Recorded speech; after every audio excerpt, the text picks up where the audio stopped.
Salute to everybody, man, for being patient, man. Salute to everybody for being patient, man.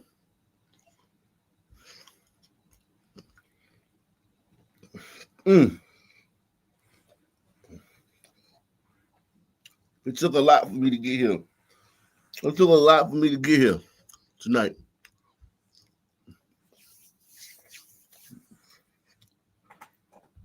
It took a lot for me to get here tonight.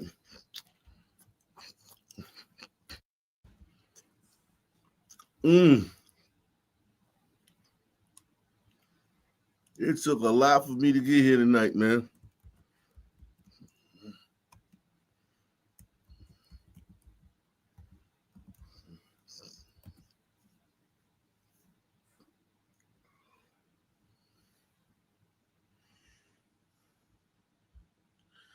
It took a lot for me to get here tonight, man.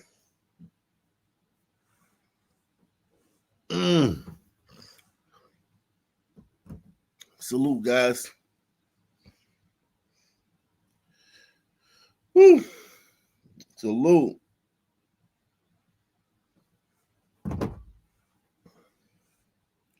Shout out to everybody in the building, man.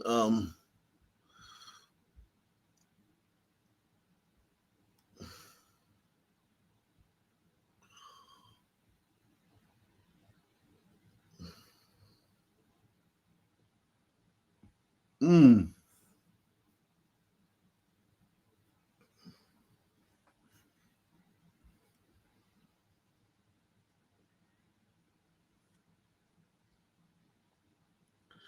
Salute to everyone out there.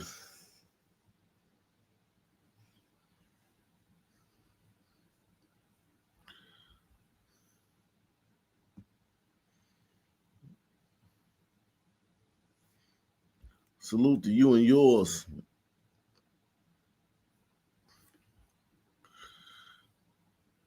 Salute to you and yours.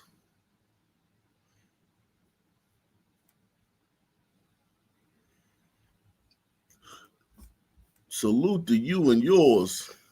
I'm gonna try to give you a great show, man. We're gonna try to give you. We're gonna try to give you a great show tonight, man. Mm. We're gonna try to give you a great show tonight, man.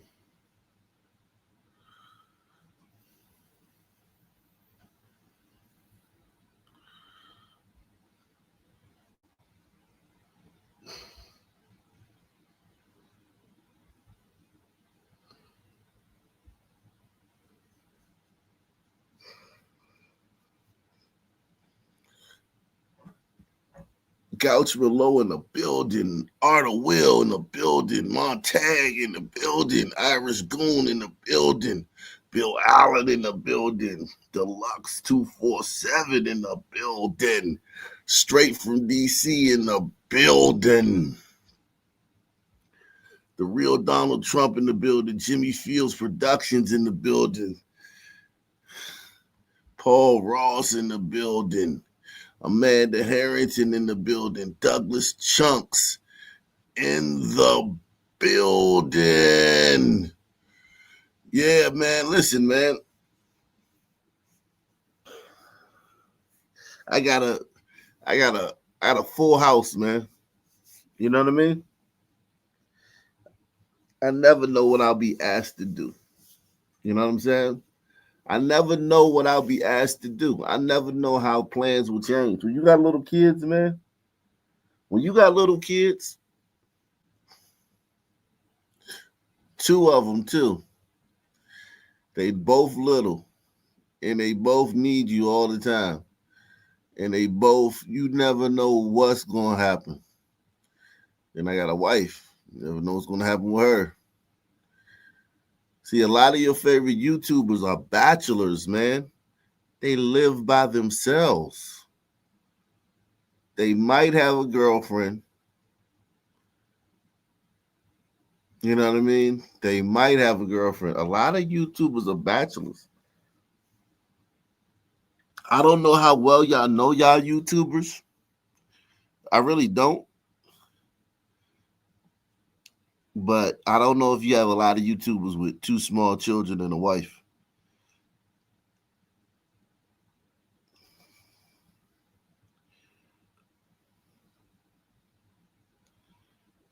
You know what I mean? You never know what's gonna happen, man. You never know what I'm gonna be asked. You never know.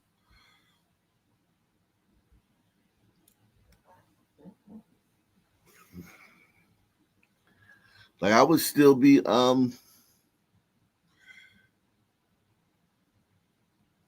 when I would still be I would be streaming for like 10 straight hours if I, you know what I mean? But I love I love having my kids, man. It's responsibility, man. Responsibility, man. You gotta do things. You know what I'm saying? You gotta do things. You gotta handle situations.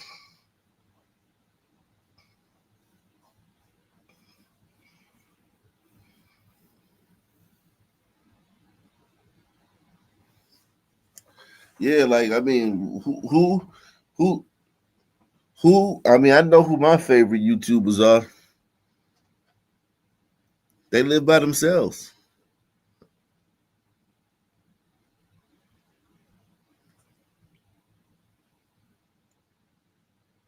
They live by themselves, or their children are older, and their children live with the baby mama. The children live with the baby mama in another city or another part of town. And they got a new girlfriend.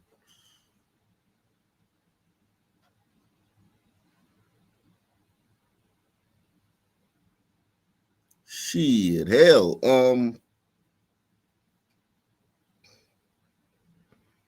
You could go down the list.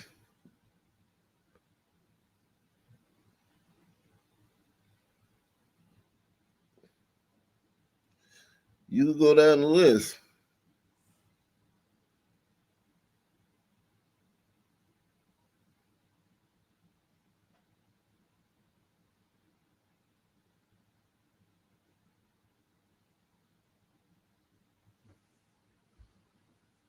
Mm.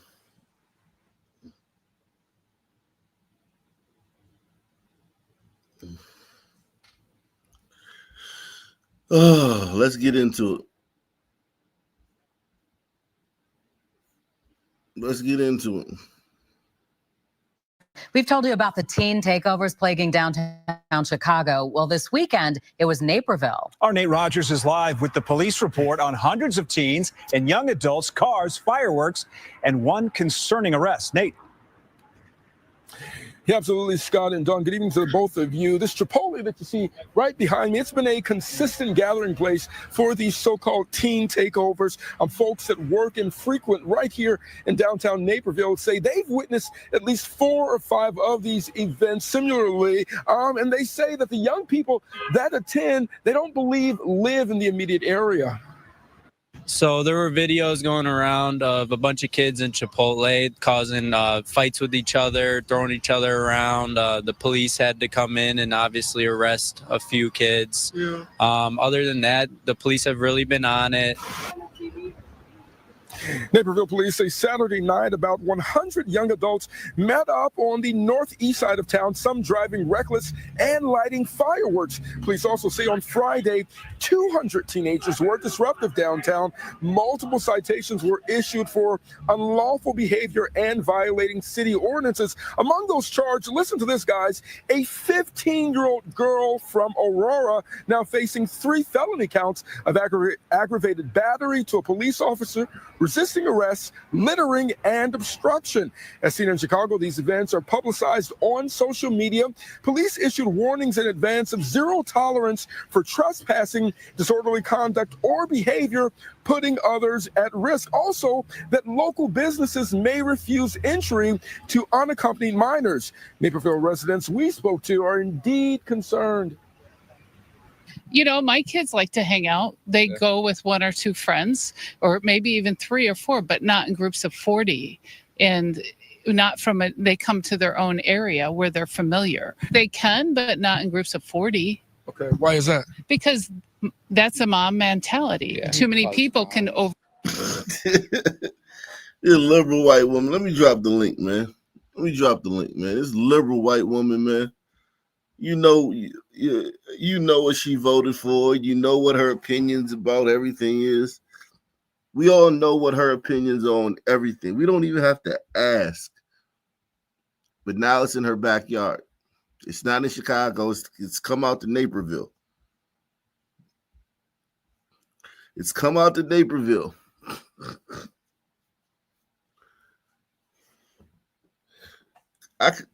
We all know how high and mighty this woman was about how everything is systematic and structural, and don't use that language when talking about youth because that's racist and problematic. Everybody's racist and got a dark heart because they don't because they don't like fucking sun teens. And she's probably been a real bitch to everybody who didn't like sun teens. Or everybody who had something to say about sun teens. She's probably been a real fucking bitch to them her whole fucking life. Now they're in her backyard and this bitch is complaining. Press 1. You fucking bitch. You fucking old white bitch. Now she's complaining. You old white liberal whore. Fuck you. You could tell she's been telling people, your unconscious bias. Anybody who's probably ever been concerned, like, oh my God, they're starting to move out here. Don't say that, Kathy. That's unconscious. That's tone deaf. Those are racial overtones. Those people can move wherever they want. I don't know if we can still be friends, Kathy. If you don't understand that structural, systematic disadvantage is the reason why they act like that.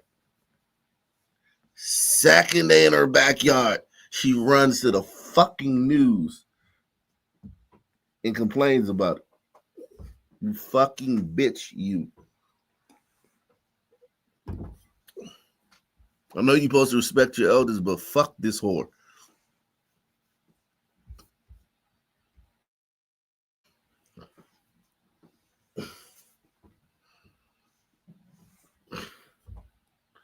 The second it came to her backyard, I'd like to call News Channel 5. Can you guys come give me? Yeah, we have a little problem out here in Naperville. And then but here's the thing. She still tries to act like she's a good person while complaining about it. She's still virtue signaling while saying, come get these niggas. That's the type of whore these people are. This bitch is. She's virtue signaling while saying, come get these little fucking niggers.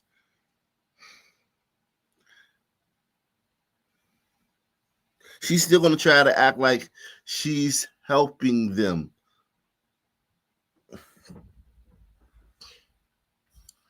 While saying, come get these niggers.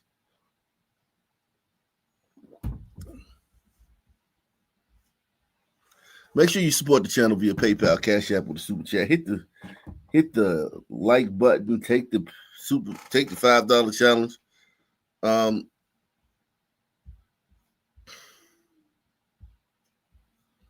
Media, police issued warnings in advance of zero tolerance for trespassing, disorderly conduct, or behavior putting others at risk. Also, that local. I gotta admit, this is a nice river walk. I could see why she wouldn't fucking trash in the river, trash over here, spray paint, cigarette butts, blunt guts, cigarello wrappers, and businesses may refuse entry. McDonald's cups and shit. and use condoms all on the Riverwalk. I get it. I do understand that. But fuck that bitch. Other people don't like that stuff too. And when they complain about it, you call them racist. So fuck you. Resisting arrest, littering, and obstruction. As seen in Chicago, these events are publicized on social media. Police issued warnings in advance of zero tolerance for trespassing, disorderly conduct, or behavior putting others at risk. Also, that local businesses may refuse entry to unaccompanied minors. Naperville residents we spoke to are indeed concerned. You know, my kids like to hang out. They go with one or two friends, or maybe even 3 or 4, but not in groups of 40. And they come to their own area where they're familiar. They come to their own area where they're familiar. Yo, if someone else said this, if there was another friend who wasn't as careful with their language, if there was another person in her circle who wasn't as careful with their language, who didn't use quite the right words when they said the exact same thing this whore is saying, this old bitch is saying. If there was another person that said the exact same thing this old bitch is saying, but it wasn't quite, they didn't nail it. They didn't stick it like Simone Biles and nail the landing. They were kind of clumsy with the landing. They did a somersault into the landing. This bitch would never speak to him again. Press 1. And she would go on Facebook and make a big show of it. Today I had to cut off an uncle who when I grew up growing up, this was my favorite uncle. But seeing as the times that it's 2020 and we're at a flashpoint in history, and I'm seeing that I want to be on the right side of history, and things matter, politics matter, and I had to tell an uncle of mine that I love that we had to distance ourselves. Just don't come over this Thanksgiving. And it really broke my heart. Because he said all lives matter. He said all lives matter. White lives have always mattered. It's black lives that it needs to be made a big deal about, that they matter. They're the ones that are being killed by police every day for no reason. And I was shocked that my uncle didn't understand that. You fucking bitch. Second day in her backyard, she said some shit like this. To unaccompanied minors, Naperville residents we spoke to are indeed concerned. You know, my kids like to hang out. They go with one or two friends, or maybe even 3 or 4, but not in groups of 40. And they come to their own area where they're familiar. Indeed concerned. You know, my kids like to hang out. They go with one or two friends, or maybe even 3 or 4, but not in groups of 40. And they come to their own area where they're familiar. They can, but not in groups of 40. Okay, why is that? Because that's a mom mentality. Yeah. Too many people can overcome one space. I think they just wanted to make sure everything was safe and prevent something from happening if it was going to go down that route. But the police, in my opinion, they wanted to prevent something from happening. So basically, the kids, the black kids, didn't really do anything compared to how they behave in Chicago, compared to how they behave in DC. The kids just came out there and they were 40 deep. And they were, they didn't shoot anybody. They didn't break any windows. They didn't carjack anybody. But they were just being probably shit turds. And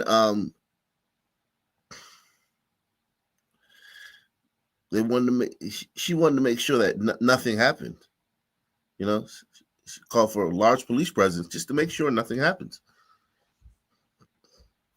She just wanted to make sure nothing major happened. space. I think they just wanted to make sure everything was safe and prevent something from happening if it was going to go down that route. But the police, in my opinion, they're just taking extra precaution.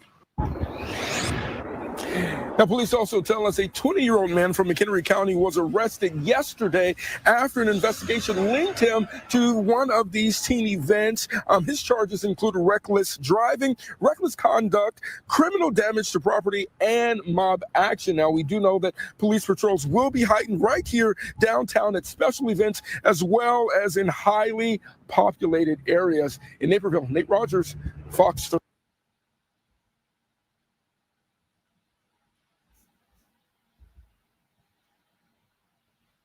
Oh, yeah. We've told you about the teen takeovers plaguing.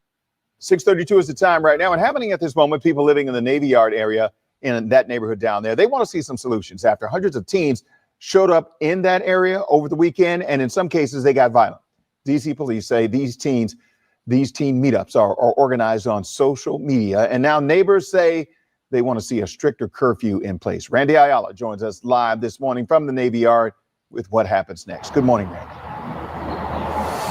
Yeah, good morning, Wisdom. People living here in Navy Yard, they say they're just fed up with the violence, these teen takeovers that we've been calling them. There was a police officer parked right across the metro stop here in that little park for much of the early morning hours. That officer has since left, but we did see a police presence out here this morning. Advisory neighborhood commissioners, they are taking this fight to the chief of police. They say they want to talk to her about what can be done here to keep this area safe for the people who live in this area, who work here. I want to show you video from this teen takeover. Our team was there Saturday night. Hundreds of teens out here, and our cameras caught them fighting, even attacking two adults at one point after robbing them. DC police say they arrested 3 people. And we checked right now, DC does have a curfew in place for anyone under 17. It starts at 11 p.m. during the week and midnight on weekends. And the penalties really fall back on the parents. They could face a fine of up to $500. Teens in violation could also Parents could face a fine up to $500. Yo, listen, do you know who these kids' parents are?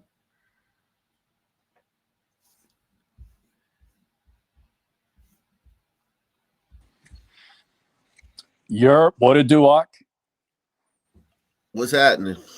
Oh, man. So I was typing in the chat earlier that female that they interviewed at Naperville, that she is a NIMBY liberal. So there are like 3 types of liberals. Well, I'm sure there's a lot more. You got the champagne socialists, the limousine liberals, and then you got the NIMBY liberals. And the NIMBY stands for not in my backyard. Mm-hmm. Yeah. Oh, you heard that? Oh, okay. Yeah. I like this ordinance. I think this is a good start. Now, I don't think it's going to solve anything, but I think it's a good start. The curfew at 11 p.m. on weeknights and 12 a.m. on weekends, that's not really going to help this issue, because the problem is, okay, it's just like when you were a kid and your mom said be home by 9, right? Mm-hmm. You're gonna start heading home at like 8:30, right? Right. Or 8:45 or something like that, right? So if they pick a curfew for 12 a.m., these kids in mobs, in groups, bad kids, wayward kids, kids that would rob people and fight in broad daylight, and kids that will carjack people. Right. They don't give a fuck what time mom said be in the house. So they're gonna make the police come shoo them away at 12 a.m. So you're gonna have a lot of police in your neighborhood shooing kids away. Kids are gonna be, getting in interactions with cops and shit. You're gonna have to have like a task force, a whole unit to come deal with these kids at like 12 a.m. And you may not get the crowd, or you may not get the streets clean till about 1:30, right? In that neighborhood. And then now they're in other parts of the city heading home. This group's headed that way, that group's headed that way. And now you have to monitor them as they go to their, back to the hood, right? And then there's going to be issues with them fighting each other, this group, this faction, that faction, and this faction. And next thing you know, it's 3:00 in the morning, and you finally got the city quiet and shit, right? Because the adults are getting out of the clubs. The adults are getting out of the clubs. Like you said, the champagne socialists in DC, they like to hit the club, man. They like to go to the night spots. They like to go out.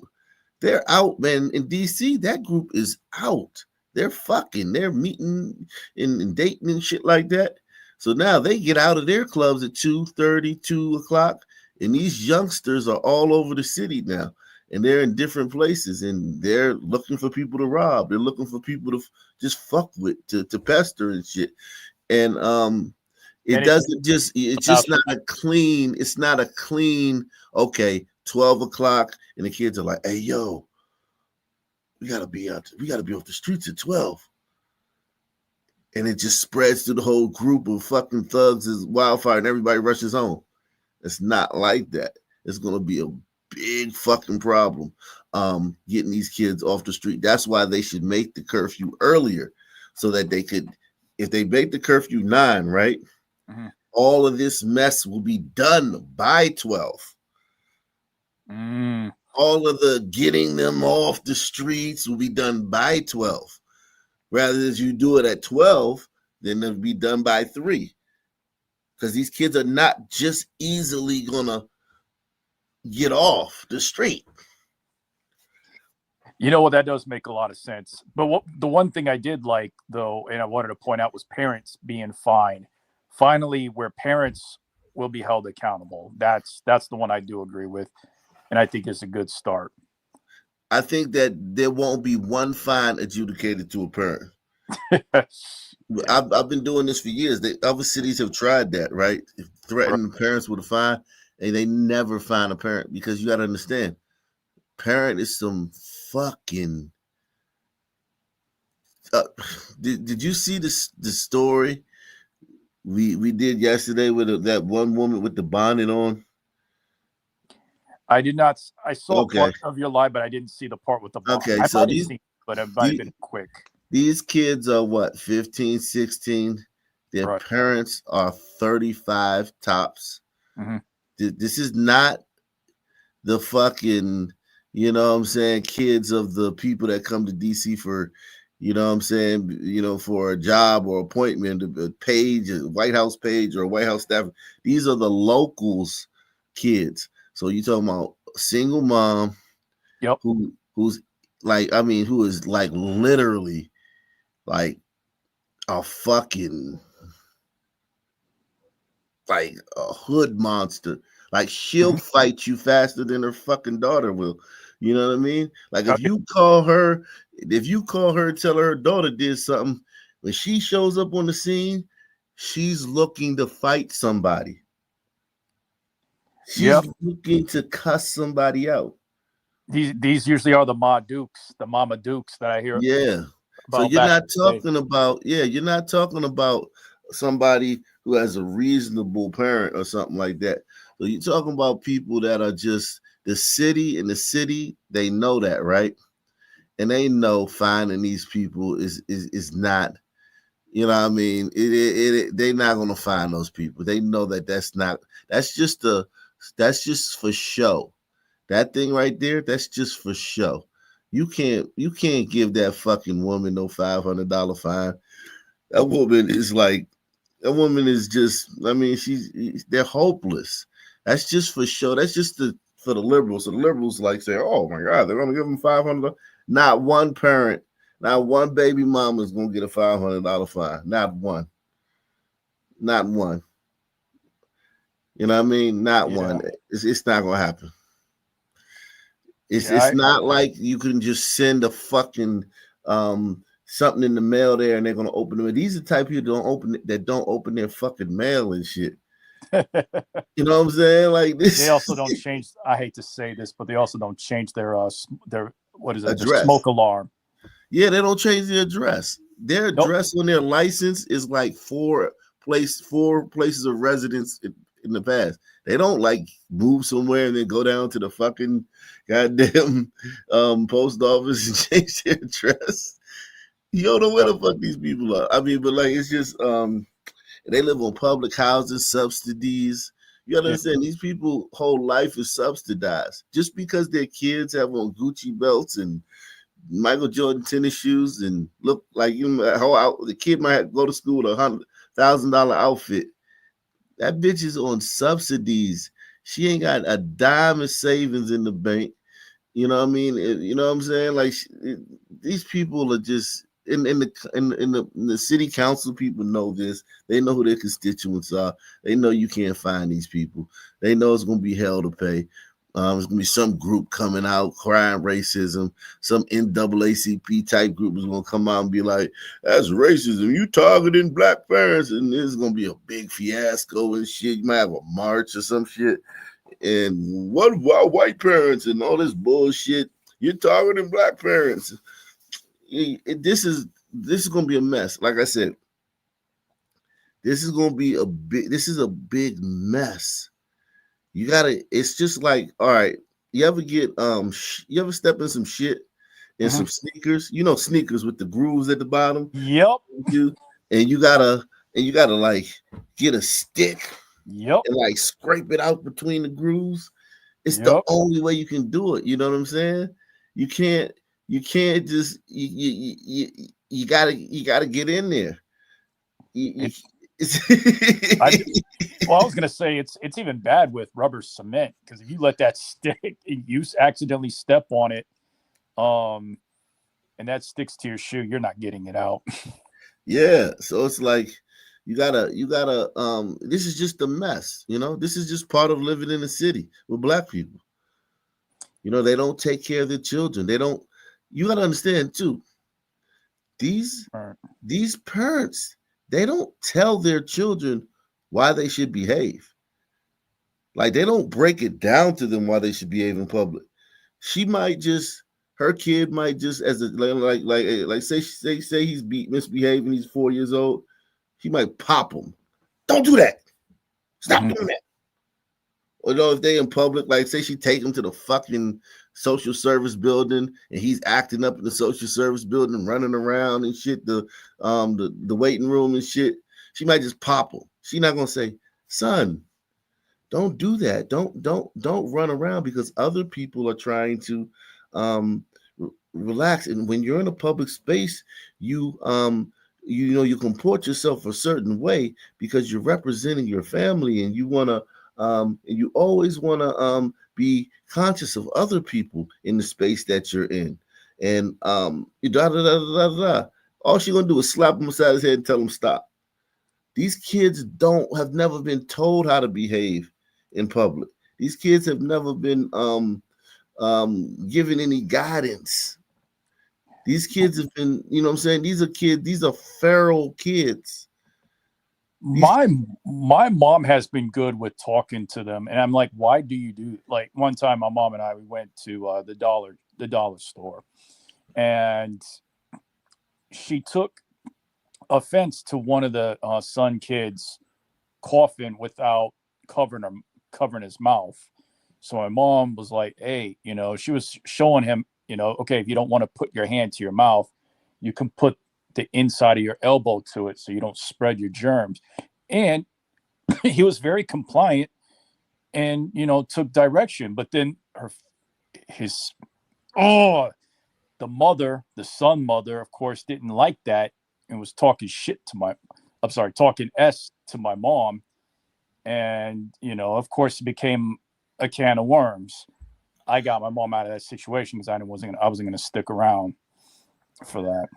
So salute to Big Larry in the building, man. Can we get some more people to support the channel, man? Are we gonna get some more people to support the channel tonight, man?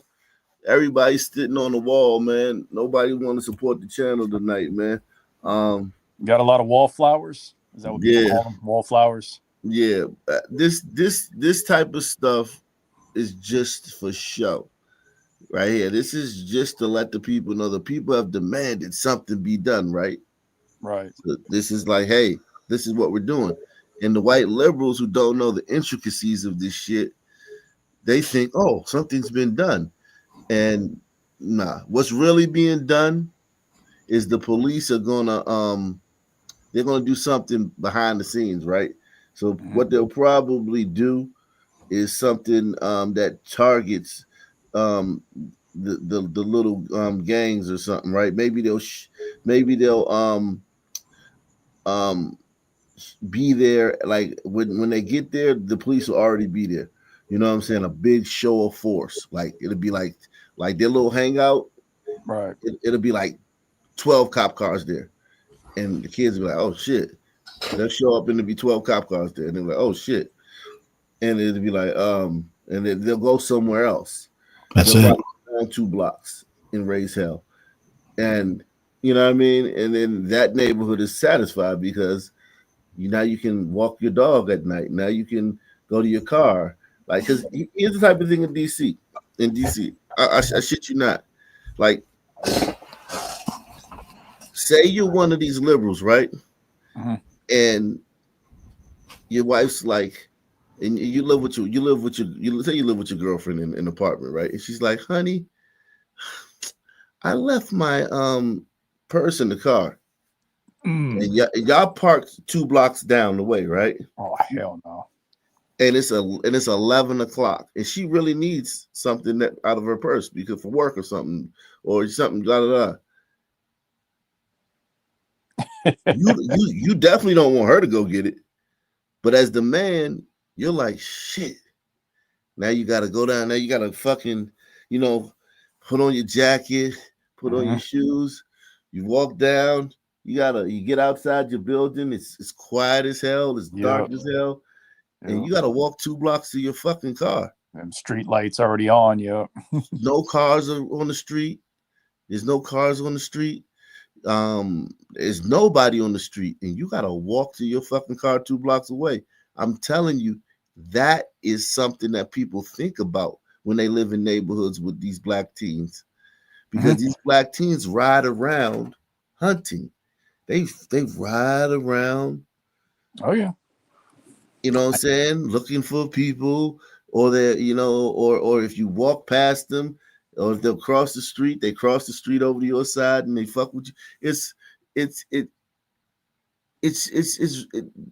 fucking awful living around them. You know what I'm saying? It's awful. So yeah, this is something to just placate those people. Like, hey man, look, we're doing something about this. But yeah, let me move along, man. Let me move along. Shout out to Cap One, man. Cap One, man. Not to be confused with Kaepernick. Shout out to they're actually a Kaepernick. Also face community service hours. At this community town hall meeting that took place last night, neighbors who live here said scenes like this are scary. They want city leaders to intervene here. Family advocates say, though, getting more police involved won't necessarily help.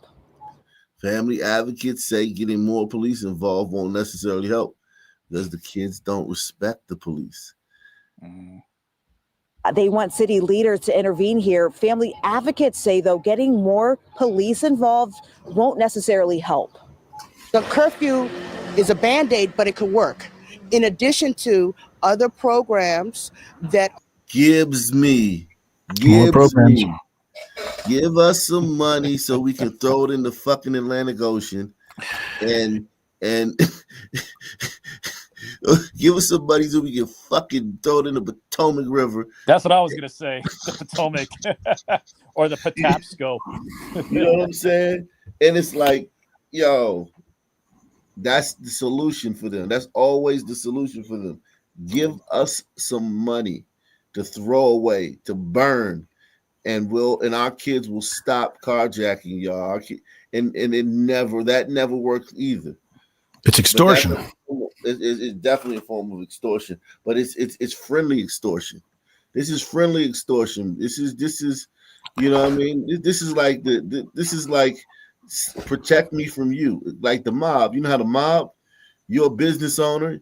You're just going. You every day you go to work and shit. Open up your shop. Nothing ever happens.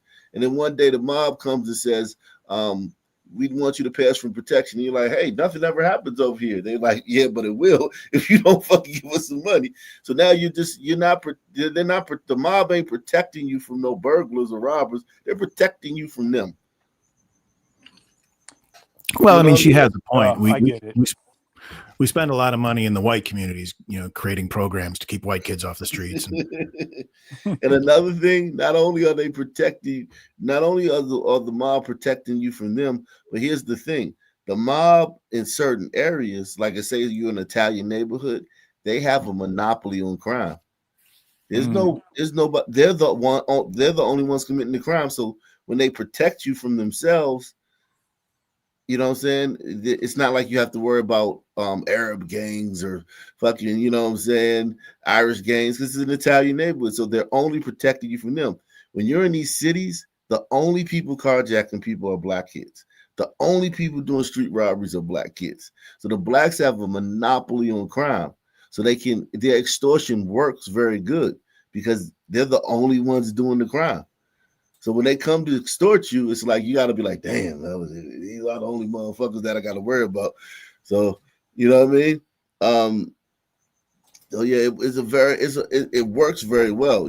Like give us some free stuff, and we'll give us a grant for like $500,000. I'll pay myself $80,000 for to be the director. I'll pay one of my buddies give him a no-show job of $40,000 to be the assistant director. And we'll print up some T-shirts. We'll print up some T-shirts. We'll have a cookout this summer. We'll buy some cheap hot dogs from fucking Costco's and shit. Hot dogs, a bunch of Costco's. We'll have a cookout in the fucking neighborhood and make a big show of it. Have the news come down there and shit and fucking, you know what I'm saying, all this bullshit. And then we'll take the other $300,000 and throw it in the fucking ocean. I remember Magic Johnson he pumped a lot of investment into fixing, parts of South Central, especially I must say the Crenshaw area. I don't know what it is now because I haven't been in LA for the longest time, but I know he put a lot of investment into that. Yeah, there's nothing you can do. There's nothing you can do. Shout out to DH. DH. My dogs bite. Jiggle. My nigga ride all night. Designated hitter. Salute to K Savage, man. K Savage in the building. We need Boondocks are targeting the families of these youths. In order for us to come to a solution with all of this stuff, yeah, she said targeting the families of these youths. You're targeting their family. Is a Band-Aid, but it could work. In addition to other programs that are targeting the families of these youths. In order for us to come to a solution with all of this stuff, we all have to be on one page and we have to think as a team. And we can't just look at it as, I want him arrested, I want her arrested, or I want the police more involved. Yeah, but if he just carjacked me, I do want him arrested. If he just fucking grabbed my wife's ass and then ran across the street cackling, I do want him arrested. Fuck are you talking about, bitch? Well, yeah, the thing is, like, why does our tax-paying dollars have to go to pay for these activities? Why can't, Derrick Rose had an opportunity to, fix the south side of Chicago and everything. And what do you do? Instead, he paid for little JoJo's funeral. Like, why couldn't you have those athletes? Derrick Rose married to a white woman, and he living the fucking far away from them niggas as possible. And there you go. Okay, Derrick Rose is Derrick Rose, and listen, I don't blame him. I don't care. I'm not Ryan Clarkian. I don't care who you marry, whether you marry a white woman or anything. But what I'm saying isn't this the same dude who has a white baby mama? Sorry to cut you off, but I could have swore he has a white baby mama, and this is the same dude who crapped on RG3. You talking about? You talking about Ryan Clark? Yeah. Derrick Rose. This is Derrick Rose now, the product of, the hood of Chicago, the product, man. This is him. This is him now. That's Derrick Rose, man. Oh, damn. Yeah, man. Wow. Yeah, He not only went snow, but he went like glacier. Yeah, exactly. Yeah, He went listen, blue eye. he don't want no niggas around him. He don't want niggas around him. He want, you know what I'm saying? He done with y'all. Now here's the thing. He not gonna say that. And if like some police officer kills some nigga that like tried to kill him, the nigga could have tried to kill the cop. The cop could have had to kill him. He's gonna be like, man, they always doing us like this, man. It's just a shame, man. Nothing ever changes. It's hard being a black man, but his life is this. This is his life now. This is his life now. Okay. All right. So, Wow. I didn't even know that. That's a revelation right there. Yeah, all of them are married to white women. I remember watching the NFL draft last year's, not this year's. I didn't put, but I remember last year's NFL draft. I think in the first round, only 4 of them had black girlfriends or son girlfriends or son wives or son women, and everyone else was white. They don't want to be.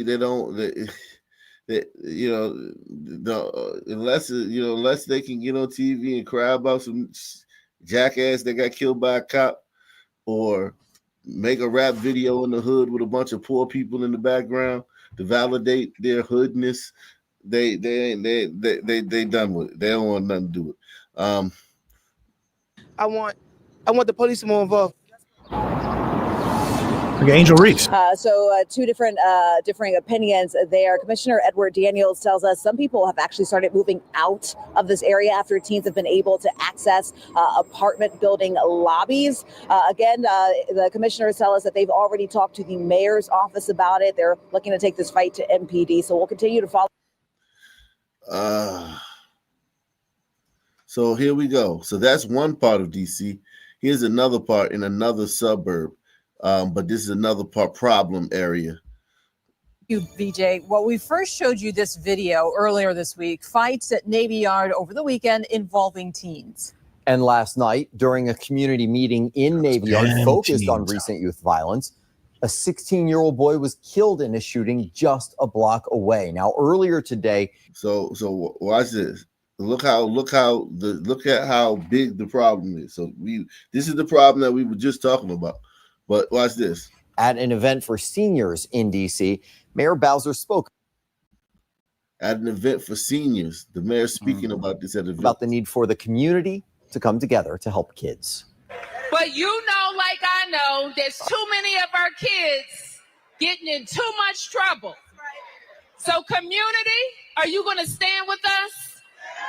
Are you going to work with the teachers, the schools, the police, the summer camps, the summer youth employment?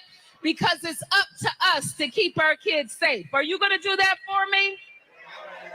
I know you will. Now we have team coverage tonight as our DC reporter Felicia Ashley is pushing city leaders. If white kids, just think about if a white kid spray painted nigger or swastika on a fucking a train car, that story would be just as big as all of these black kids causing all of these problems that needs all this attention. And then it goes away, and then it goes when we found out his son man is the one who spray painted it to try to. Right, but all of this detention, all of this is all of these resources. Because remember, right up the road in Baltimore, it's the same thing. Right down the road in Richmond, Virginia, it's the same thing. Oh, like every little over in PG County, they're doing the same thing. Every jurisdiction is doing this all year long. It's changing the dynamic for white people, though, because all across the country, there are white parents that now have to hope and pray that their child doesn't date a teen. Oh, I see what you did there. I see what you did. Oh, my daughter doesn't date a teen. I know you will. Now we have team coverage tonight as our DC reporter Felicia Ashley is pushing city leaders for more answers about how they're going to curb youth crime. And our Maryland Bureau Chief Brad Bell is looking into how Prince George's County officials took effective action on similar problems. But we do want to begin with Felicia. She's learning. Just think about this. I'm gonna let the video play. I just want you to think about it. You have the nation's capital, where you have like basically the black people who have access to all the federal jobs, all the accoutrements of the nation's capital. Then you have the richest, historically, the richest black county in the entire country. PG. And they're both dealing with the exact same problem that Memphis is dealing with, that New Orleans is dealing with, that South Central is dealing with. It's the Chicago's dealing. It's the exact same problem in these two areas where you would think that, there's opportunity out the fucking wazoo. There's, you know what I'm saying? It's like everything else where you could lie and say, well, we don't have this and we don't have that. You have it in spades in these two jurisdictions, DC and PG County, and they have the exact same problem. And they have Ferris Bueller as a newscaster here. Matthew Potter on the desk. More about some new rules on the way for DC kids. Right. We know that new curfews are being heavily suggested right now and asked for from ANC commissioners right here in Navy Yard. We know this is being treated with urgency, and that is because of some of the things that has been seen out here, including an ANC saying that they saw a young child out here in the midst of the chaos at 11:30 at night. I thought that was an anorexic Clark At Kent. this point, someone's going to get severely hurt on both sides. So I would recommend, number one, a curfew for Navy Yard. Ma'am, a 16-year-old just got killed. Did she not hear that part? Did she not hear that when they said that? Hold on, she didn't hear that part. A 16-year-old boy was killed in a shooting just a block away. Now, this girl right here, as we learned last night, she was stomped unconscious. Last night during a community. This girl right here on the floor, she was stomped unconscious. Wow. If we don't do something, somebody's going to get hurt. I sometimes wonder what my son Tiger cousin dealt with when he Maybe grew it should be up. no shoes allowed. No shoes allowed in the Navy Yard. So you can't stop someone. Man, these kids are wearing slides. The girls are wearing fucking little fucking slim shoes. Listen, this is a sane statement that she said. If we don't do something, somebody's gonna get hurt. It's already happened. Multiple people can rob, but not even. I'm talking about just this group that's invaded this little white area in the last 2 days. Not like the whole city, just this group in this area in the last 2 days. Multiple robberies. A 16-year-old was murdered. He died. He got shot in the street and he died. A girl was stomped unconscious. I got a question. What do you think will happen in the U.S. if FBAs were to be completely replaced by what some people call tethers? You'd have for a generation or two, the tethers would probably outperform and outachieve the blacks just because you're getting the best. You know what I'm saying? You're getting the best of Nigeria, you're getting the best of Ghana, you're getting the best of Kenya, you're getting the best of the Congo, you're getting their doctors and their lawyers, you're getting their civil servants, and then it will regress to the mean a couple of generations later, and it would be probably worse because those are Africans, and it's 100% African DNA and not the watered down African DNA. So you probably get a bump in achievement and a bump in quality of life for a generation, and then it will regress to the mean. Press one. At night. At this point, someone's going to get severely hurt on both sides. So I would recommend, number one, a curfew for Navy Yard. in the hot areas that we have identified, that I have identified with the chief, our commander. Always with the glasses. Man, look at Always with that. always Look with at the her glasses. hairline. Her hairline reminds me of Tong Po from Kickboxer. Yeah, Always. but I just noticed these mammies in position of power, they always wear eyeglasses that have ridiculous frames. Unlike, for example, I do wear eyeglasses. Some white folks wear eyeglasses. The frames are very not even there. Sometimes it's frameless, but Normal. these, Very normal. yeah, normal. Dude, these women, these women right here, they always want to do extra. I mean, Always with the loud leopard Prince. print. The sounding no different than any hood rat in the fucking city.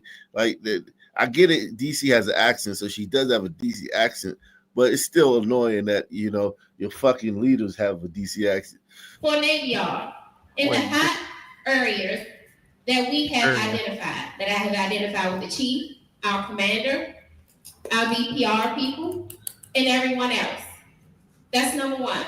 Number two, I'm recommending. Yo, think the about danger act. You think a When I see DC acts? this crowd, I can feel like it's just so dangerous to be around these many teens, right?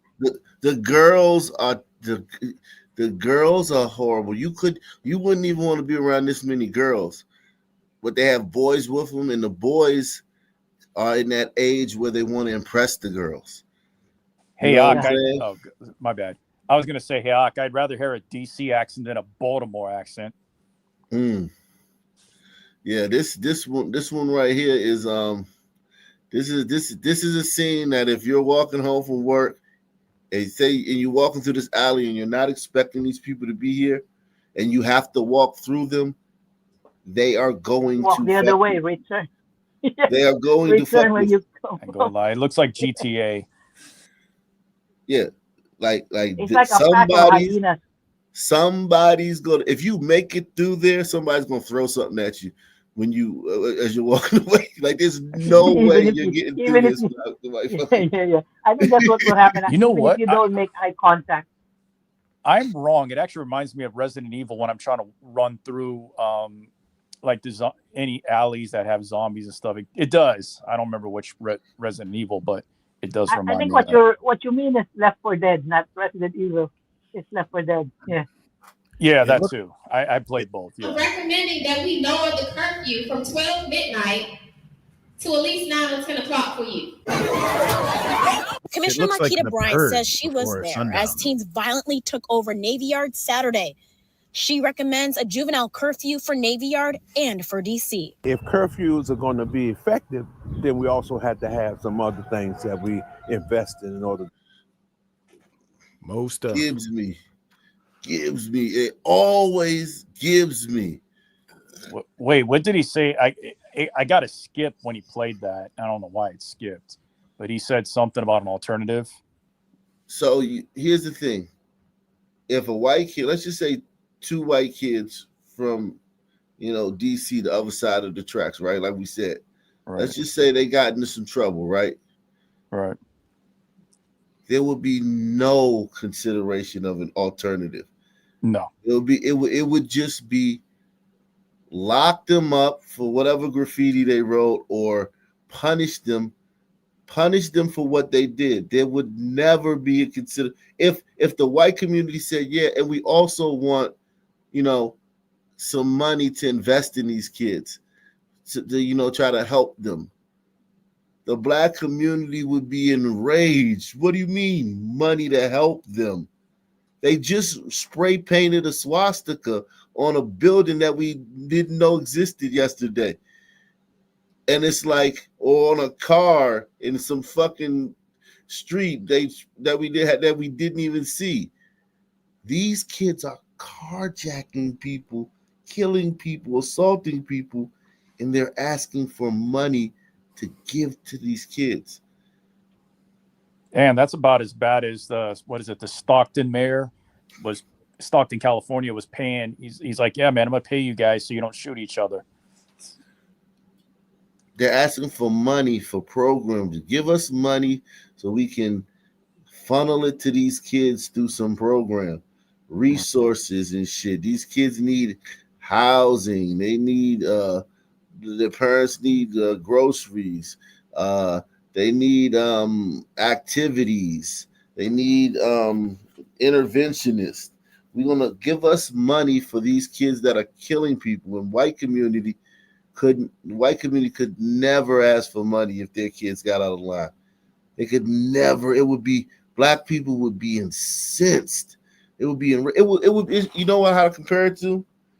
How 2 million fucking POCs came across the border the last 2 years, and Trump let in 59 white South Africans, and the fucking liberals acted like the sky was falling. Oh, It they would were be the actually same doing that. way if white people asked for a fucking 50 cent to help their kids, their wayward kids, turn their lives around. Black folks would forget about the gazillion dollars they had just gotten and openly and publicly complain about the $50 you were giving to the white kids. And NBC pretty much dumped on Trump after he had that meeting with Ramaphosa, the leader of South Africa. We trying to stay. Let's stay focused, man. All right. Yes, the picture I'm seeing whenever people or black people are asking for programs, they're asking for additional or more money to uh, to give to these teams. It's like the picture I'm seeing is there is like a hyena, right? You want to give it a distraction so it don't eat you alive, right? Like let's say you are in the savannah, the park ranger will give it some meat or something to eat so that you can pass and you will not get eaten. So it's almost like the same analogy with black people. Even if you will give them something, after the money runs dry, it will be the same thing all over again. So the money really can't fix anything because it's DNA. Yeah, and the hyenas eat the meat so fast that it's like it's It's just the same enough. because Yeah, it's the same because the some man will buy a Dodge Challenger, Jordans, grills I've so always fast like grown. a Oh, hyena. sorry. I've always grown up thinking that it was environment that dictates and not always DNA. But it sounds like what you're both saying is it's DNA. of course. I mean, that's pretty much. Shout out to I also thought. Go ahead. shout out to Christy Webster, aka Michael Babe Ruth Jordan, aka the GOAT. Said thank you for Before I sharing listened your to act, wisdom. Salute to you. before I listened to act, I also listened to some black conservatives, right? I really thought that everyone is the same. I mean, if the situation that you're in is similar to the situation of any white or cultured, really good cultured people, you will not turn turn up like or turn to most, if not majority of the black men in the U.S. But then I realized it's not really the culture; it's the people itself. Yeah, it's it's You it's really it's, can't do it's anything about it. like this guy right here. I guarantee you, he's been to prison. You know what I'm saying? Like when you go to the white neighborhood and you talk to the older people, those people haven't been to prison. Like, you know what I'm saying? Like this guy's been to prison. I bet you. Like you can't, and now he's the one representing the community. To have Community some other leader. things that we invest in order to deal with some of the issues. That why are they doing some of the things that they're doing? I met with Ronald Hampton. He's worked with MPD for more than 25 years on patrol, with program development, and Okay, with so youth. he's a cop, so that's good. He puts people in prison. From your experience on the force, your more than 25 years, did you notice any impacts or implications from curfews, or do you see them as still positive? Sometimes they work and sometimes they don't. Again, I think it just can't be that you're off the street at 8 o'clock. You have to find something for them to do at 8 o'clock that they won't be doing. Here's my thing though. and listen, salute to the cop, but this is a mistake that a lot of people make. They don't understand this, and just give me a second. These kids, these people think that, okay, the kids are looking for something to do, and because they don't have something to do, they're carjacking, they're harassing people in the street, they're catcalling women, they're fighting each other, they're forming little cliques and crews and shooting each other's in the legs and the backs. They're you know what I'm saying, they're running around, just running in stores doing smash and grabs because we haven't provided something alternative activity. But here's the dark, ugly truth: is that those things are the things they want to do.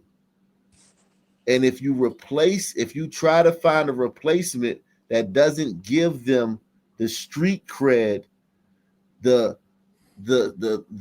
social status that comes with being a violent criminal in the black community, because when you're young and you're a black male, you get status, you get praise, you get gravitas, you get prestige for having robbed people, having get girls, carjacked people, you get girls, having done those things. If you're going to replace that with, let's just say, finger painting, right? We're going to have a finger painting class. We're going to have night yoga. That doesn't give them the the rush, the glandular response, the feeling of being a fucking savage and a fucking real nigga. You're not replacing any of the things that they're doing these activities for. So you fundamentally don't understand the thing. You've bought into the white liberal thing that, hey, they're doing this because they disadvantaged, and if you gave them the same stuff to the white kids, they would be they join the rowing team, or they'd be doing hacky sack. No, these kids are doing these things because those are the things that they want to do. They really want to do it. So here's the only thing that would work as a replacement. Take them to a simulated area. Take like a bunch of acres of land. Hunger Games. Simulate exactly something similar to the Hunger Game. That would be the only thing that will replace it, because anything else doesn't give them the real. I'm a real nigga. Yo, yeah, nigga. We the such and such street criminals, man. We the such and such street savages. We these niggas. We those niggas. You can't replace that feeling. You can't replace that gravitas, that of being that. Don't even fucking waste your time, man. Don't even waste your time. Because you notice when you put them in institutions, when you institutionalize them, right? You take them off the street and you put them in a group home or facility. What do? They click up in there. They start stabbing each other. They don't have guns, so they start stabbing each other. You know what I'm saying? They start contraband. They do the same things no matter where you put them. You know what I mean? You take a bunch of them, get their parents good jobs, move them to the suburbs, move to a gated community. The kids are out there forming cliques and crews. You know what I'm saying? They're knocking over mailboxes and shit. They're breaking in cars. You know what I'm saying? This almost, I mean, it almost sounds like pre-1964, like segregation over again, almost. Yeah, you can't replace that feeling. Like when I was young, I wanted to do bad things, man, to impress my friends. I wanted, because they were doing bad things, and bad things were the only way you got recognized. The only way you got recognized. And being a bad kid it's like you want to do things bad. That's what you want to do. No one's forcing you to do it. You want to do it. You want to steal stuff. You want to steal cars. You want to you know what I'm saying? You want to fight. You want to do those things. You're not forced to do it. It's not like, oh, now here's the thing. Now some kids get too far deep in it and they want out. Yeah, there are kids that want out. There are kids that definitely want out because they're so far deep in it that their their life may be on the line. And if you give them a way to get out of it, they may send them to military school or something. Yeah, send me to military. Yeah, I want to send you to military school. The kid might go kicking and screaming, but he's actually happy because he knows that he probably wouldn't make it through the summer. I mean, through the next year. But those situations are just are pretty much rare. The majority of these kids enjoy the life they live. It's fun. It took me a long time to figure that out because in the 90s, I didn't think of it that way. Yeah, it's fun. They're having a good time. You have to find something for them to do at 8 o'clock that they won't be doing down at the Navy Yard. Where they're going to be doing it at? If parents are saying, I need more things for my kids, let's get it done. As far as official action plans, we expect to get those details from MPD the earliest by the end of the week. Of course, we'll bring those updates directly to you. But for now, reporting live from Navy Yard, Felicia Ashley, 7 News. We want to head over to our Maryland Bureau Chief now, Brad Bell. He's at National Harbor. Yeah, Brad, there were some concerning incidents at the harbor last spring that led to a curfew there. A year later, the big question really is all of that making a difference? Yeah, and what we're being told here is that it is making a difference. It is just absolutely built into what this community is now. Police all carry these flyers telling people coming in, telling kids that they have a juvenile curfew Friday and Saturday night, 5 p.m. They say it is making a big difference. 5 p.m. A year ago, this was the scene at National Harbor. National Harbor. Now, this is another area. This is, we already talked about this area before. They built this in the suburbs to, a great area. I'm talking about fantastic, phenomenal hotels, exclusive apartment buildings, ton of restaurants. It's like a ton of attractions, a ton of space for walking and things like that. And just a great, amenity. And now the nigger children have started to ruin it. Resident and activist Danny Moore King says large groups of kids were fighting, stealing, breaking windows. It was bad. It was bad. It was bad enough that some residents decided to move out. Council Chair Ed Burrows said something had to be done about it. Unfortunately, we were having hundreds of young people unsupervised, engaging in destructive behavior. So on April 26, 2024, Prince George's County Police began enforcing a 5 p.m. to 5 a.m. youth. See that? 5 p.m. Yeah, you can't have earlier than what you said. Yeah. Exactly. That you gotta, because it takes a while to get them out of there. Curfew at National Harbor. A year later, by all accounts, it is working. We've seen a massive reduction in issues dealing with our young people at the harbor since the curfew has been. Here's the thing. I want you to think about this. On Friday, they get out of school at 3, right? Right. The curfew is 5 p.m. This is basically a ban because they're going to fuck around outside the school for about 30 minutes. They're going to go, some are going to go home, get something to eat, then they're going to come back outside and link up, and it's 5 o'clock. That's a ban. Yeah. Still plenty of daylight left. And this is for the whole city, it looks like. No, that's just for this area. This is just for that the National Harbor. Oh, okay, Yeah. just the certain neighborhood. Yeah, that's just for the harbor. It's really just pushing your problems into the neighboring community. That's all it is. Exactly. But those the people here, they pay a lot. Those people in the other neighborhoods, that's these kids' parents. Now, my question is, and what if they have like a sports like they got a football game or something, and that goes past 5 p.m. I'm sure they would probably make that exception, or they would address that, right?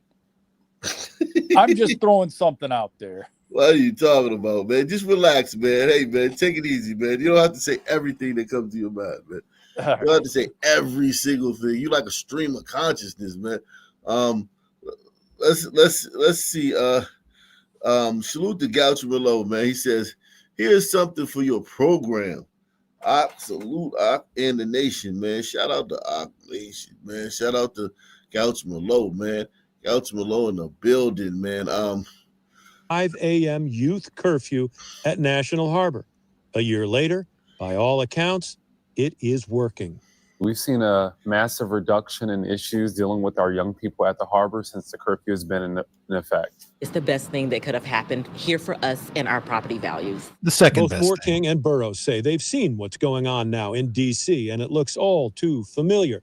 And both think an early curfew would help. 5 p.m. is great. But Burroughs says 5 p.m. is the ban. It won't. This black lady, and you know what she thinks about everything. There's not one issue that you don't know what she thinks. Her public position is. You don't know what her public position is. You know her public position on every single issue. The second they started fucking with her in her new exclusive neighborhood, ban. She put a ban on them. Sounds like the St. Louis couple.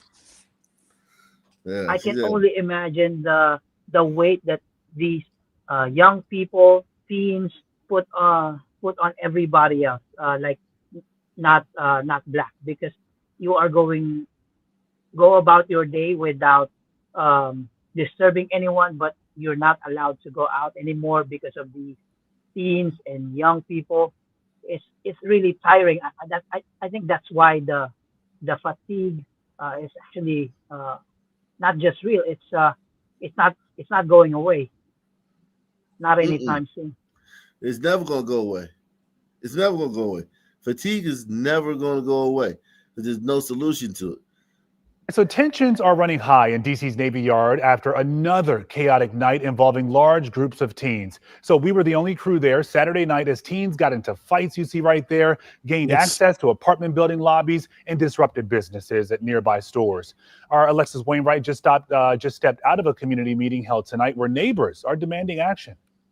People at this meeting are passionate. They believe these kids are coming from Maryland, but they did not provide any specifics. Wherever they're coming from, though, neighbors say they want them stopped soon. I can see everything from my balcony. I don't want to hear about diversion programs. That's after the fact. What are we? I don't want to hear about diversion programs.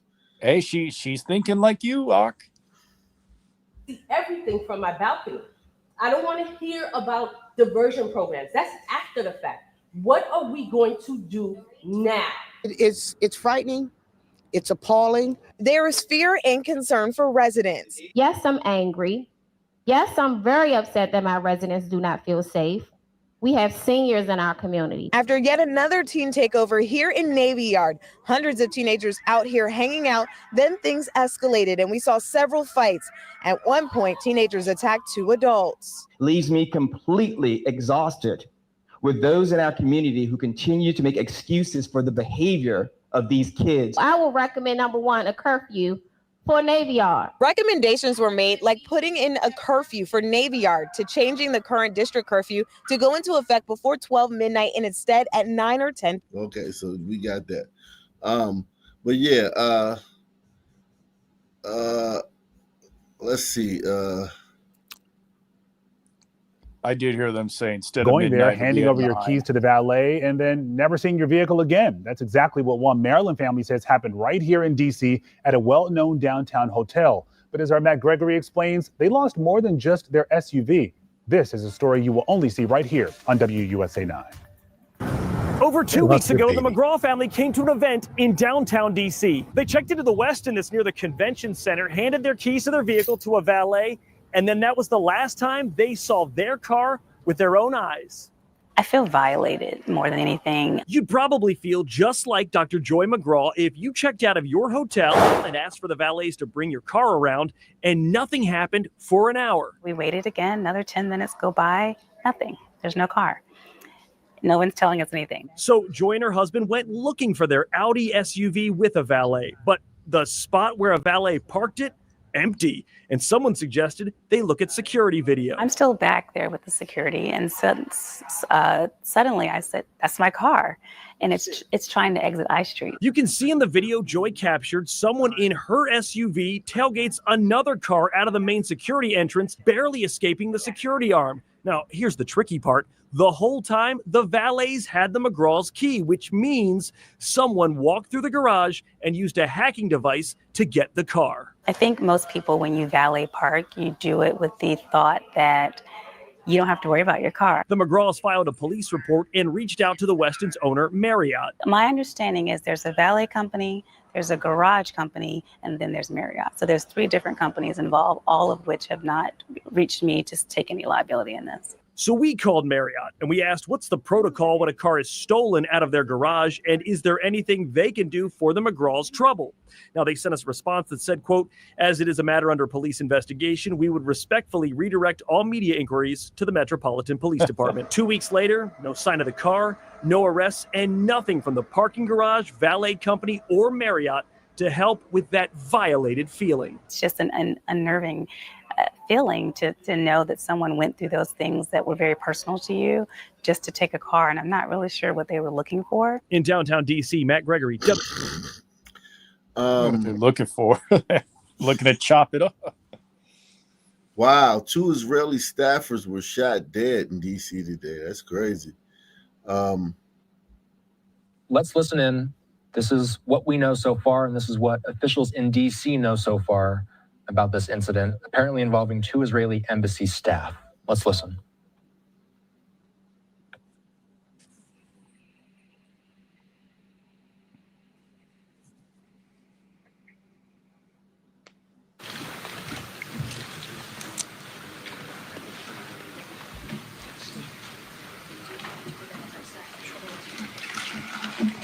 We are joined by members of the Washington, D.C. Public Safety Team and our partners in the federal government from the Federal Bureau of Investigation, the special agent in charge.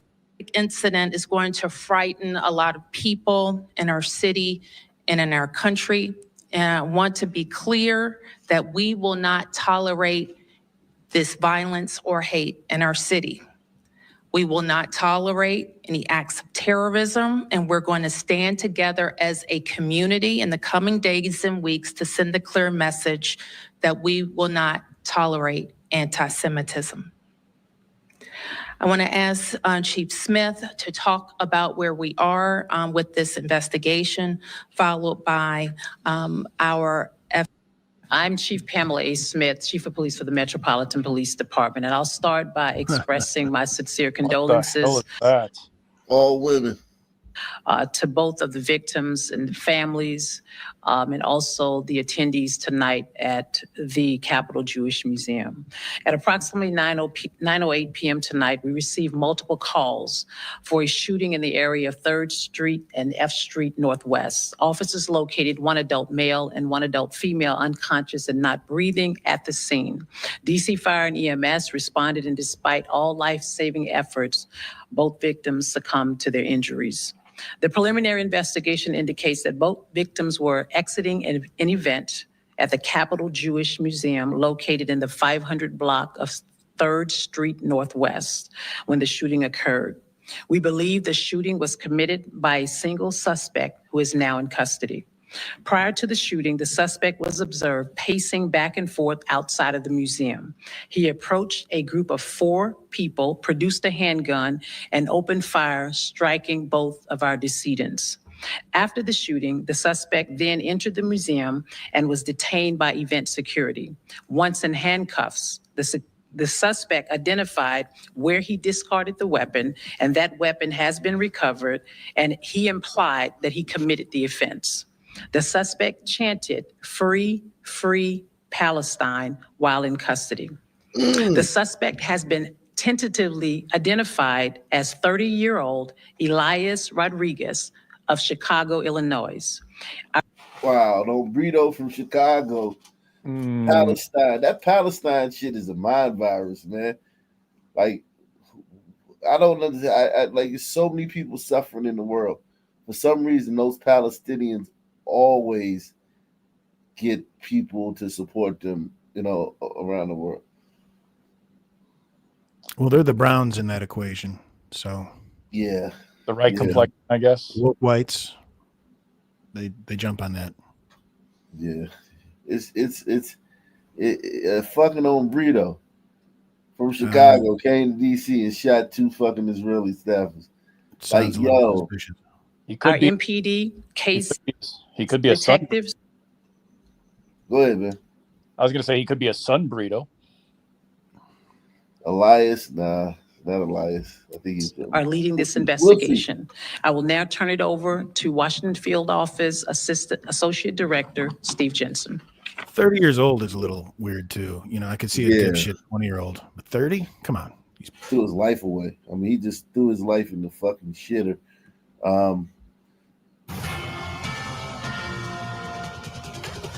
We want to get you back to the latest on our breaking news at the top of the hour. Breaking the deadly Jews. double shooting outside the Capitol Jewish Museum in Northwest. A massive police FBI presence. We understand that the Attorney General Pam Bondi may be on the scene there as well. The museum is right along 3rd and F Streets, and we've just learned there is also a connection to the Israeli embassy. As you can imagine, as Jim mentioned, there is a massive law enforcement response. News 4's Jackie Benson is there 2 live Jews on the dead. scene. Jackie, what else have you been able to learn? We understand that there was some sort of in a city where people get murdered in the street all the time, and they're acting like Pam Bondi's on the scene for this. Pam Bondi, yeah. Jeez. an event there tonight. Do you know anything about that? Well, what I'm going to do is that we are actually trying to show you right now Did Pam Bondi show up for that fucking guy who got murdered at the elementary school track meet yesterday? Oh, man. There's 20 cars there. diplomatic presence that just arrived under escort. We're trying to figure out exactly, what aspect that plays here.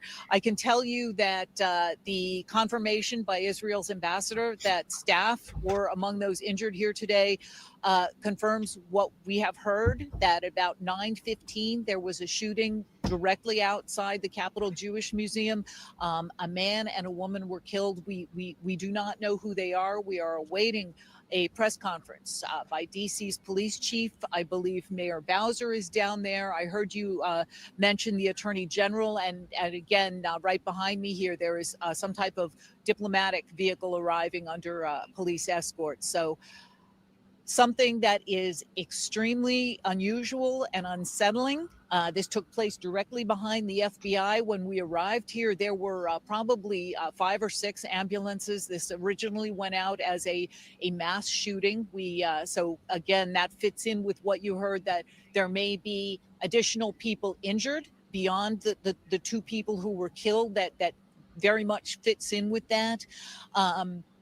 It was confined just to this area, to 3rd and F Streets Northwest in front of the Capitol Jewish Museum, so that there were no additional shooting locations. Right now, we are waiting a press conference from DC's police chief, and as I would imagine would be the situation in a case like this, they may be waiting on the presence of possibly the Israeli ambassador, possibly more high-ranking people in the FBI, a number of people. And so that's why they are waiting, because, it's becoming very clear, even though we haven't had the official confirmation yet, that this is an international incident. And in cases like that, that means... So this is an international incident now.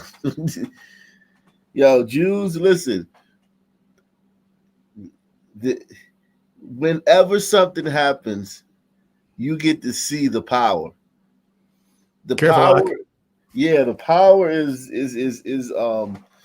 I wish we had Fisherman or one of the other anti-Semites up here tonight, but the power is on full display. This is an internet. They're about to call Interpol or some shit to come in here Pam Bondi is on the scene, not the police chief. When the little Sun team gets shot, maybe An American. if it's a big deal, they'll call the mayor or the Sun team. They said Pam Bondi. They woke Pam Bondi up out of her sleep and told her to throw something on and get down here. Yeah. I was also going to say, I think there's a reason why DC stands for Don't Come. Yeah. Don't come. Shit. Shout out to Big Larry. Big Larry. Yeah, pause. Big Larry in the building, man. Aunt Knox L says, even suburbs are terrible now. It's a damn shame.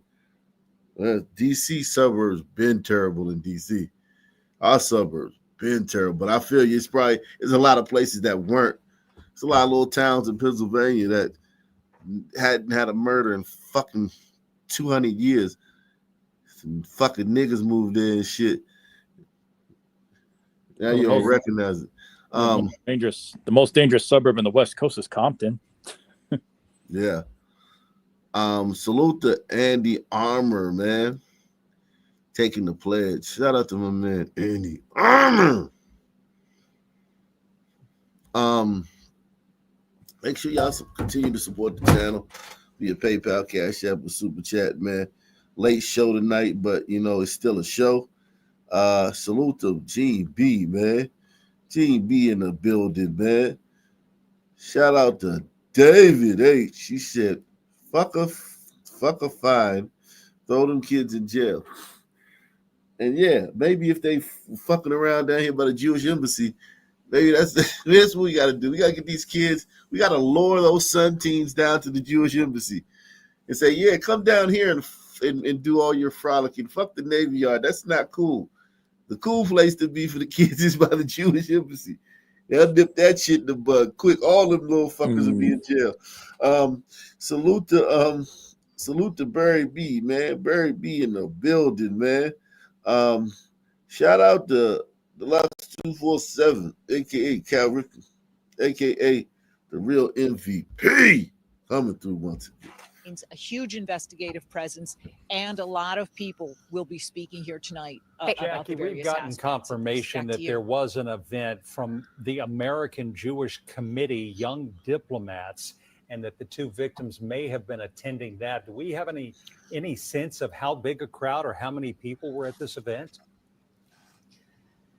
We do not know. We arrived here probably maybe half an hour after the shooting happened. So these streets were all already sealed off. Anyone which is standard police procedure, anyone who would have seen it would have been immediately taken to different places to be, talked to by DC police about what they saw, any possible description they were able to provide. Got to be cameras all over that place. Things like that. In addition, right now, DC police are going through the various cameras. This happened directly behind the FBI's Washington field office. There are many cameras throughout this area, and they will be looking at those, trying to get a description of exactly what's going on here. The people who just passed behind me, you may have seen the yellow tape go up there.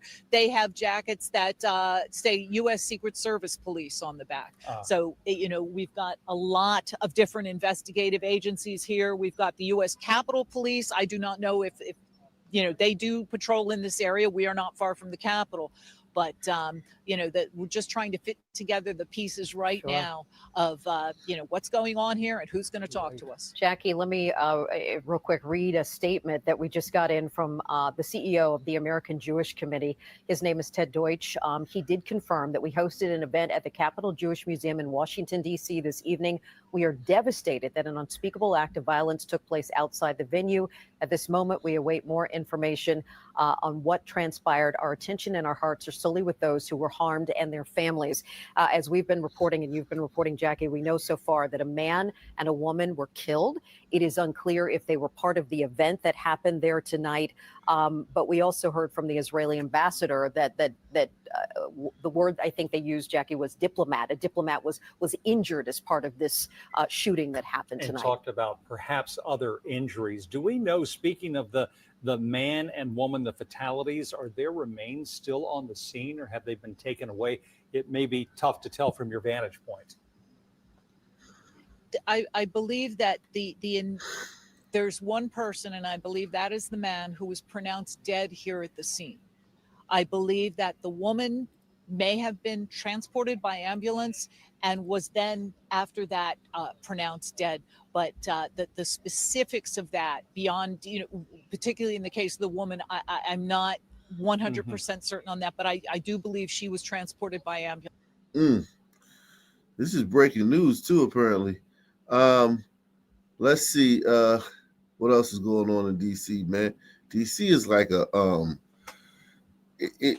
you know how Memphis gives you a lot of content. DC gives you a wide variety of content, you know what I mean? Because of the nature of the city, man. Gun violence rattling the district tonight, and this time it appears to be a tragic accident involving a young teenager. DC police say a 14-year-old girl got her hands on a gun and was recording a video for social media when that gun went off and killed her. Detectives. Oh, goodness. We see this all the time, don't we? The whole yo, we the niggas from such and such and such and such. Yeah. You know how they do in the videos, they accidentally shoot themselves. Which quadrant in DC is considered the worst area? Also tell us that multiple people, including an adult, were inside the apartment where it happened. The massive scene unfolded today along Benning Road in Northeast, just blocks away from another deadly shooting yesterday, same neighborhood. Now, in that case, think about if your neighborhood, if 2 people have been murdered in your neighborhood in the last 2 days. Yeah. I definitely would have I'd definitely be more alert. But there's no threat to the public because unlike your neighborhood where they would probably have like a task force over there, in this black neighborhood, there's no threat to the public because they know they're all targeted. Okay, this one was a mistake, but the other one, they know it was this crew, or 2 guys had an argument, or it was 2 guys crossed paths. These things are like, these murders be so isolated that they'll come on the news and say, hey, we had 10 murders in the last week and there's no threat to the public. Please want to know that there's no threat to the public. You can just move around and go ahead and do what you want to do. Right. You don't have to worry about, because it's just random violence. It's just somebody bumped into somebody at the liquor store. I think you meant to say isolated, not random. Yeah, isolated. Yeah. one man was killed just steps away from an elementary school track meet outside Spengarn High School. News 4's Walter Morris has the latest details. It's sad. It's a sad situation. The investigation continues after a tragic accident leaves a 14-year-old girl dead. DC police say it appears she was trying to make a social media video when she was fatally wounded. Got off the bus from work. I was used to come this way. And I seen all the police, so they wouldn't let me go that way. So I came. Is this Benning Courts? Is this Benning Courts or Pinnacle over there? Somewhere over there. This way, tried to go in the gate. They said I couldn't get in. So I'm standing out here all this time. Neighbors like Dee left standing in the rain for hours as police investigated what they describe as an accidental self-inflicted gunshot wound. The fatal shot fired just after 5 p.m. here at Benning Courts on Benning Road and 17th. You said it. Cops say the teen was holding a gun while filming a video for social media when it went off, striking her in the upper body. Investigators say there were several people inside of the apartment when it happened, including at least one adult. And responding officers recovered the gun not long after. Next door to me, it's just crazy. You know, I have grandkids, 17 grandkids, and I worry about them. She's wearing a mask. Hey, she could be sick. This is why when I ask like who has been vaxxed, and we would have 400 people in the chat, and no one would say they've been vaxxed. I always call bullshit because in DC everybody was getting the vax. Everybody. And it wasn't this like weird internet like, the Illuminati and all. Everybody was running to get the vax because you couldn't do shit. You couldn't go to a restaurant. You couldn't fucking get on an airplane. People were running to get. People were in line. Like, yo, they couldn't get the vax fast enough. Everybody. I fell for it. I was an essential worker that worked at a vaccination site. So you already know, if you ask me, I had to. Yeah, but when I used to do that here, we would have 400 people in the chat, and no one would press one. No one would say they got the vax. They cap. It's straight bullshit. And like everybody was running to get the vax just to go. I want to go to a fucking restaurant. I got to travel. I got to fucking my kid got to go to school. School, yeah, my kid got to go to school. Like it was just like. It's just weird when people on the internet try to act like they were so fucking woke and shit at the time. Oh, they're just trying to act edgy and all that. Nah. And you see that in DC, people still wearing masks. Yeah. Like these people are crazy. Like they're nuts. Davis had a shootout down the street the other day. This teen tragedy marks the 7th. She might have just been committing crimes too. You can't leave that out. This investigation playing out less than a mile from Spingarn High School, where a deadly shooting brought an elementary school track meet to a standstill with hundreds of 4th and 5th graders on the field. We thought they were like testing the starting pistol. Like I glanced at the field, I was like, wait, nobody's on there. DC police say Keon Wayne Magruder was walking along 26th Street Northeast when he was gunned down Tuesday afternoon. Investigators say a car pulled up just before 2 p.m. 3 people got out and opened fire. The 31-year-old pronounced dead on scene, and several nearby schools placed on alert. My kids keep telling me to move, but I don't know where to go. I've been here 28 years. Wednesday, Police Chief Pamela Smith saying in a statement, please don't move to, listen, you want her to stay. You do not want her coming to the neighborhood. She might be a nice lady, but she's bringing kids with her. She's bringing young teens. And she's and even though those teens might want to leave this neighborhood, when they come to your nicer neighborhood, they're going to try to be the bad kids. Yeah, I can believe that. Where to go? I've been here 28 years. Wednesday, Police Chief Pamela Smith saying in a statement, "This is a devastating reminder of the dangers of weapons getting into the hands of young people in our city. Firearms are not toys or props, and they must be properly secured in a place where they can only be accessed by lawful gun owners." They need to do something about these guns. Get them off the streets. Because it's crazy. And police say they won't release that teen's name until her family has been notified. And again, officers did recover a gun here on scene. Her family hasn't been notified yet? Wow. That's crazy. So she was over somebody else's house making a little rap nigga video and accidentally fucking shot herself. Let's see. But you were right exactly with what you said, because when I lived in the San Fernando Valley, we actually had a working swimming pool in the apartment complex. But then when a few Sun families moved in, that pool no longer worked. The apartment conditions started to go down. I hate saying that, but that's some of the things I noticed as a kid. Where'd you live in the valley? Reseda, yeah. Yeah, you. Nothing more needs to be said. Let's see. 2 Israeli embassy staff have been killed in a shooting in the U.S. Capitol. The incident took place outside the Capitol Jewish Museum in Washington, D.C. The museum was hosting an annual event meant to be a reception for young Jewish professionals. The 2 victims were leaving the event when they were killed. Police have arrested a suspect identified as Elias Rodriguez, a 30-year-old from Chicago.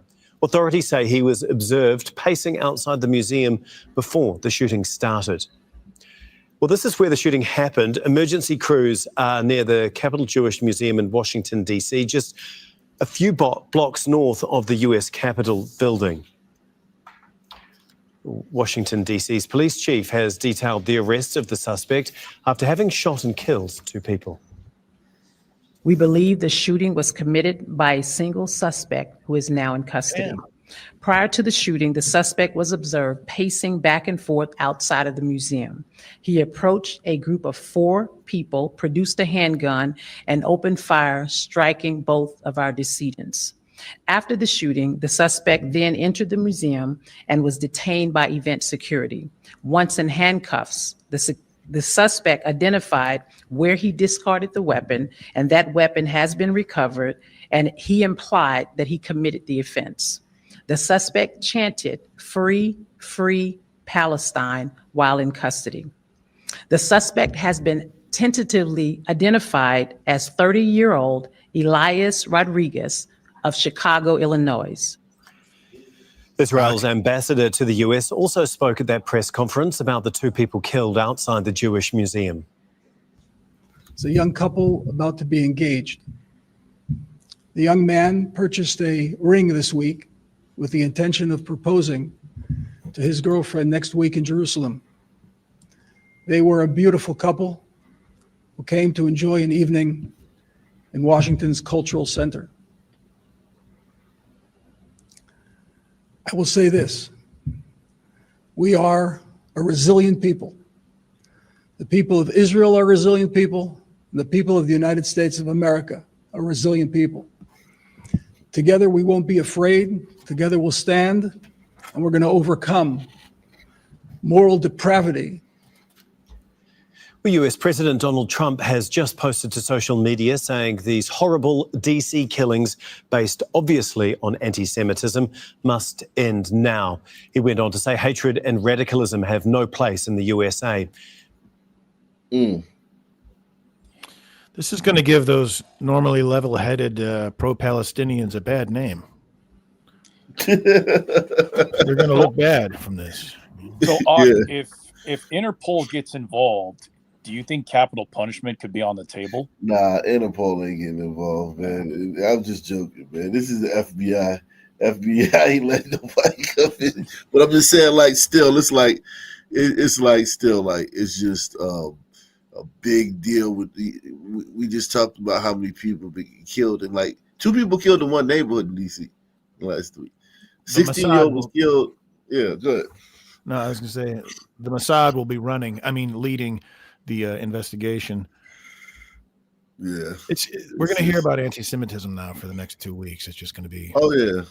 Oh yeah, and this one crazy Latino from Chicago, like they're going to act like it's bigger, like it's just everywhere. No, they're fucking. Unless this guy's part of some sleeper cell, some anti-Semite sleeper cell, this is just a random. It was random, right? Yeah, the president of Mexico is Jewish. None of this adds up. Yeah, I don't know. Now, if he turns out to be a Sun Burrito, can you see a protest where people might have a shirt that says "Walk with Elias"? I'm just saying. No. What's his last name again? Is it Ramirez or Rodriguez? Some shit like that. I see some shit. He could be a Puerto Rican. Some typical fucking. With reports, grief and growing concerns have a grip on Seattle's Pioneer Square neighborhood, where days after a deadly shooting took 3 young lives, more violence erupts this morning with reports of another shooting. We've made so much progress as a neighborhood, and to see the uptick in gun violence and just public safety issues has been really disheartening. Lisa Howard with Alliance for Pioneer Square helps promote and support the historic neighborhood. Today, she's among the many learning details about what happened just after 12:30 a.m. Seattle firefighters were near South Washington Street and First Avenue, treating a woman for pepper spray exposure. During that treatment, a gunshot rang out, and right near the firefighters, there was a shooting. Police say a 27-year-old man. So downtown Seattle is now turning into a war zone. And I live not too far from there currently. Do you feel that, or like, or is it just like you gotta? It doesn't affect you, or it's like. I don't really go there unless I have an actual an absolute reason for me to. But other than that, I don't really hang around that. He mentioned that it happened in Pioneer Square. The thing is, like, I stopped going around that area, and this was a long time ago. Was when Ken Hamlin, who was a former Seahawk player, when he got knocked out when someone knocked him out with his stop sign. Like, someone actually literally took a stop sign from the street and knocked him out with it. Did they know it was Ken Hamlin? No, he was just he was a former. But this is so. Yeah, so this is seedy. It's seedy. Mm. Is it a seedy area down here? It's improved quite a bit, but after that, what is it? The Capitol Hill Autonomous Zone, it did spill over there a little bit. So, like, it got better, and then it kind of went back to what it was. Police say a 27-year-old man shot a 44-year-old man in the chest, wounding him. Firefighters rushed in to subdue the suspect until officers arrived and made the arrest. This was exceptional teamwork between firefighters and Seattle police. It's also the latest problem to plague Pioneer Square. Early Saturday morning, one person was critically hurt and 3 did not survive a shooting, a tragedy taking an emotional toll on the victim. All 3 of them are of. Yeah. Wow. How did I know that? Like, you just knew it, didn't you? Yeah. Like, even though Seattle is what, like 7% black, right? Yeah, very low. More Tigers than Sunmen. Yep. Yeah, even though you just knew, man. Like, I'd never, my mind's eye never visioned white people being murdered in the street like that. Yeah. It's just we're programmed when we hear a shooting to think blacks, no matter what the demographic of the place is. It's a dream come true. Yeah. Number 1, it's either blacks. Number 2, it's hombrito. That would be the second option people would think. White people are offing them. White people are offing themselves up there. They don't murder each other. They just kill themselves. Yeah, exactly. But I don't even think people think hombreros, man. I don't think people think that. I don't think there's a shooting and people say, "Oh, that was some hombreros." I think The first they'll say, but if it turns out not, then they'll be like, okay, maybe it's the hombreros. Yeah. Families. Take this person off the street before they kill someone else and leave someone else's family shattered. Over the last 5 years, violent crime began to creep up in Pioneer Square, reaching 142 incidents in 2021. Then the area saw a gradual decline. But just this month, there have been at least 4 episodes of violence, leaving neighbors with lots of questions. So really trying to understand why and how it's happening so that we can stop it from happening again. No arrests have been made yet for Saturday morning's shooting. As for this morning's shooting, Harborview says the victim is in the intensive care unit in serious condition. Joyce. And are police considering, Natalie, any new strategies to try to... Let's see how the... it's still safer than Portland. Let's see how close is this Pioneer Square, whatever, to where they set up that chop thing during the Summer of Floyd? Just south of it. Yes, it's pretty close by. Man. Let's see how city leaders are tackling this problem. Yeah, it's a work in progress, Preston. We looked at data from Seattle's crime dashboard. When you consider that information plus the 2 shootings in Pioneer Square, there have been 8 shootings so far in the historic district this year. That is already 3 more than the total number recorded in all of 2024. Now, Seattle city leaders tell me that even though progress is being made in terms of public safety citywide, they acknowledge there is still work to do. After weeks of 0 reported homicides across Seattle, a violent weekend brought a triple homicide outside a Pioneer Square nightclub, leaving families in mourning. Everybody that had a little bit of glimpse of Kehlani was impacted by her. Okay, so this woman is what do you call it? No, she looks like she might be as big as she is. She looks like she might be Samoan, but maybe she is Umbrito. Yeah, maybe she is. She didn't deserve to die this way. Then a stabbing hours that's later okay. and another shooting down the block from the nightclub. So it was two sons in a two sons in a deep freezer. Councilmember Bob Kettle is the city's Public Safety Committee chair. And we just need to keep tackling these challenges and shrinking like the permissive environment that underlines these things as we move forward. He says it will take a while for the public to see the impacts of existing legislation at work in the effort to tackle gun violence. That includes a new bill setting safety guidelines for after-hours establishments, tougher penalties for street racing, and the addition of a real-time crime center that has yet to come online. What would you say is the city's biggest challenge tackling gun violence going forward? Part of this is the easy availability of the guns.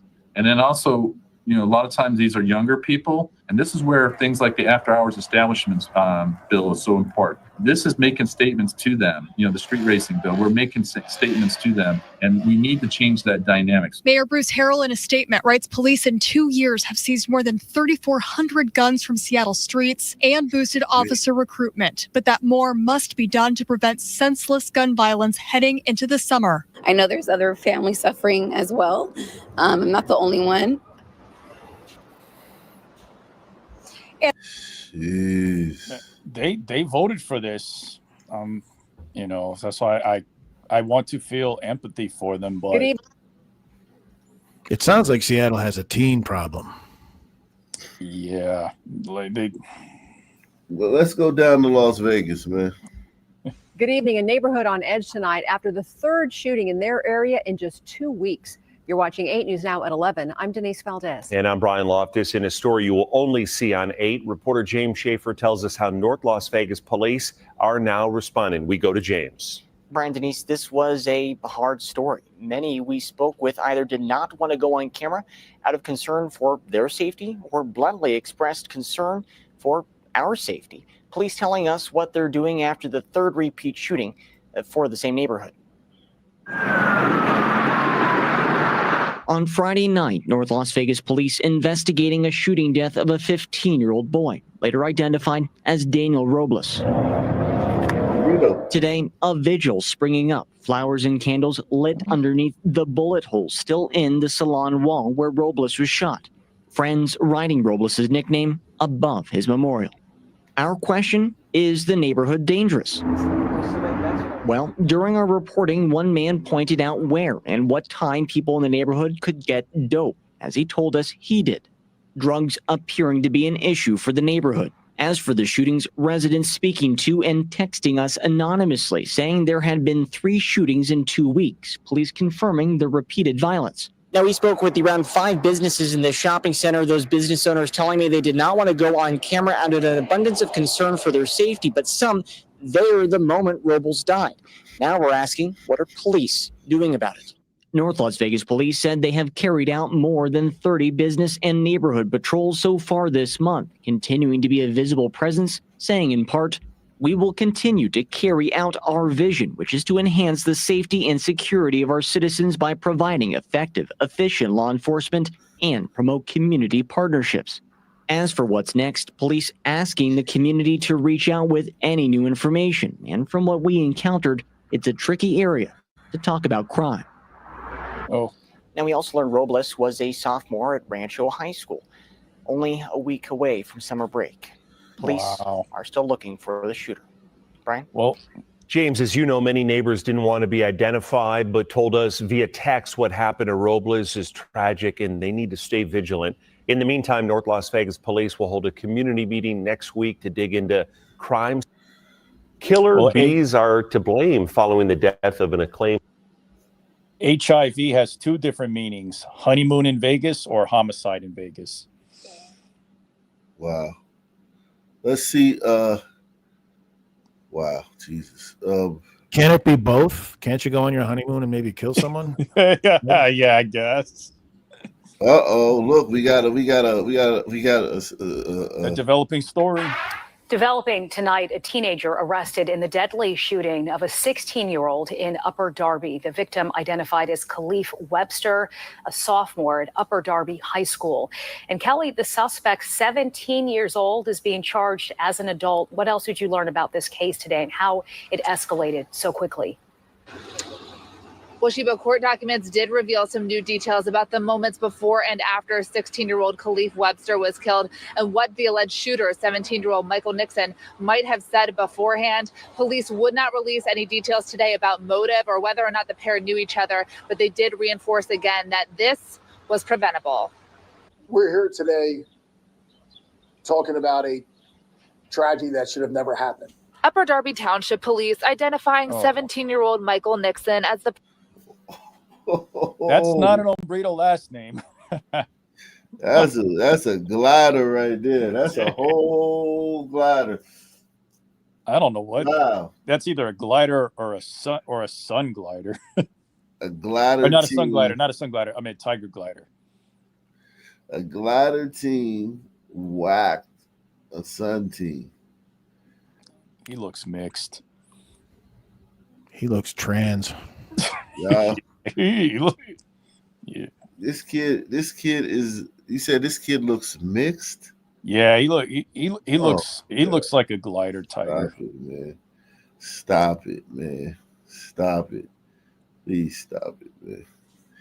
Stop it, man. Every time y'all listen, don't be that guy.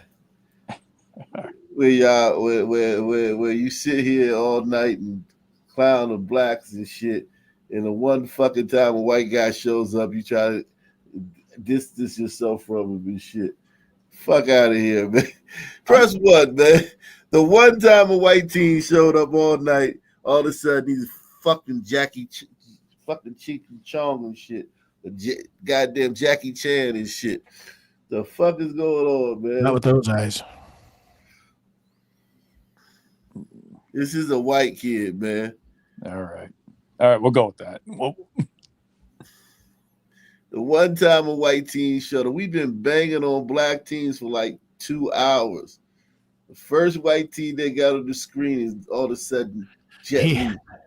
Only they're trying this teen as an adult. That's the course. only difference. Of course. He's in trying to kill a black kid. I'm surprised it's not a hate crime.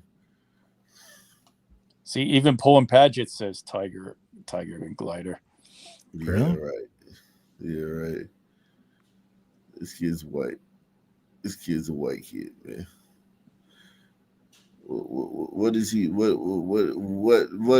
Okay. He said clearly he was framed. Wait, what? Not release any details today about motive or whether or not the pair knew each other, but they did reinforce again that this was preventable.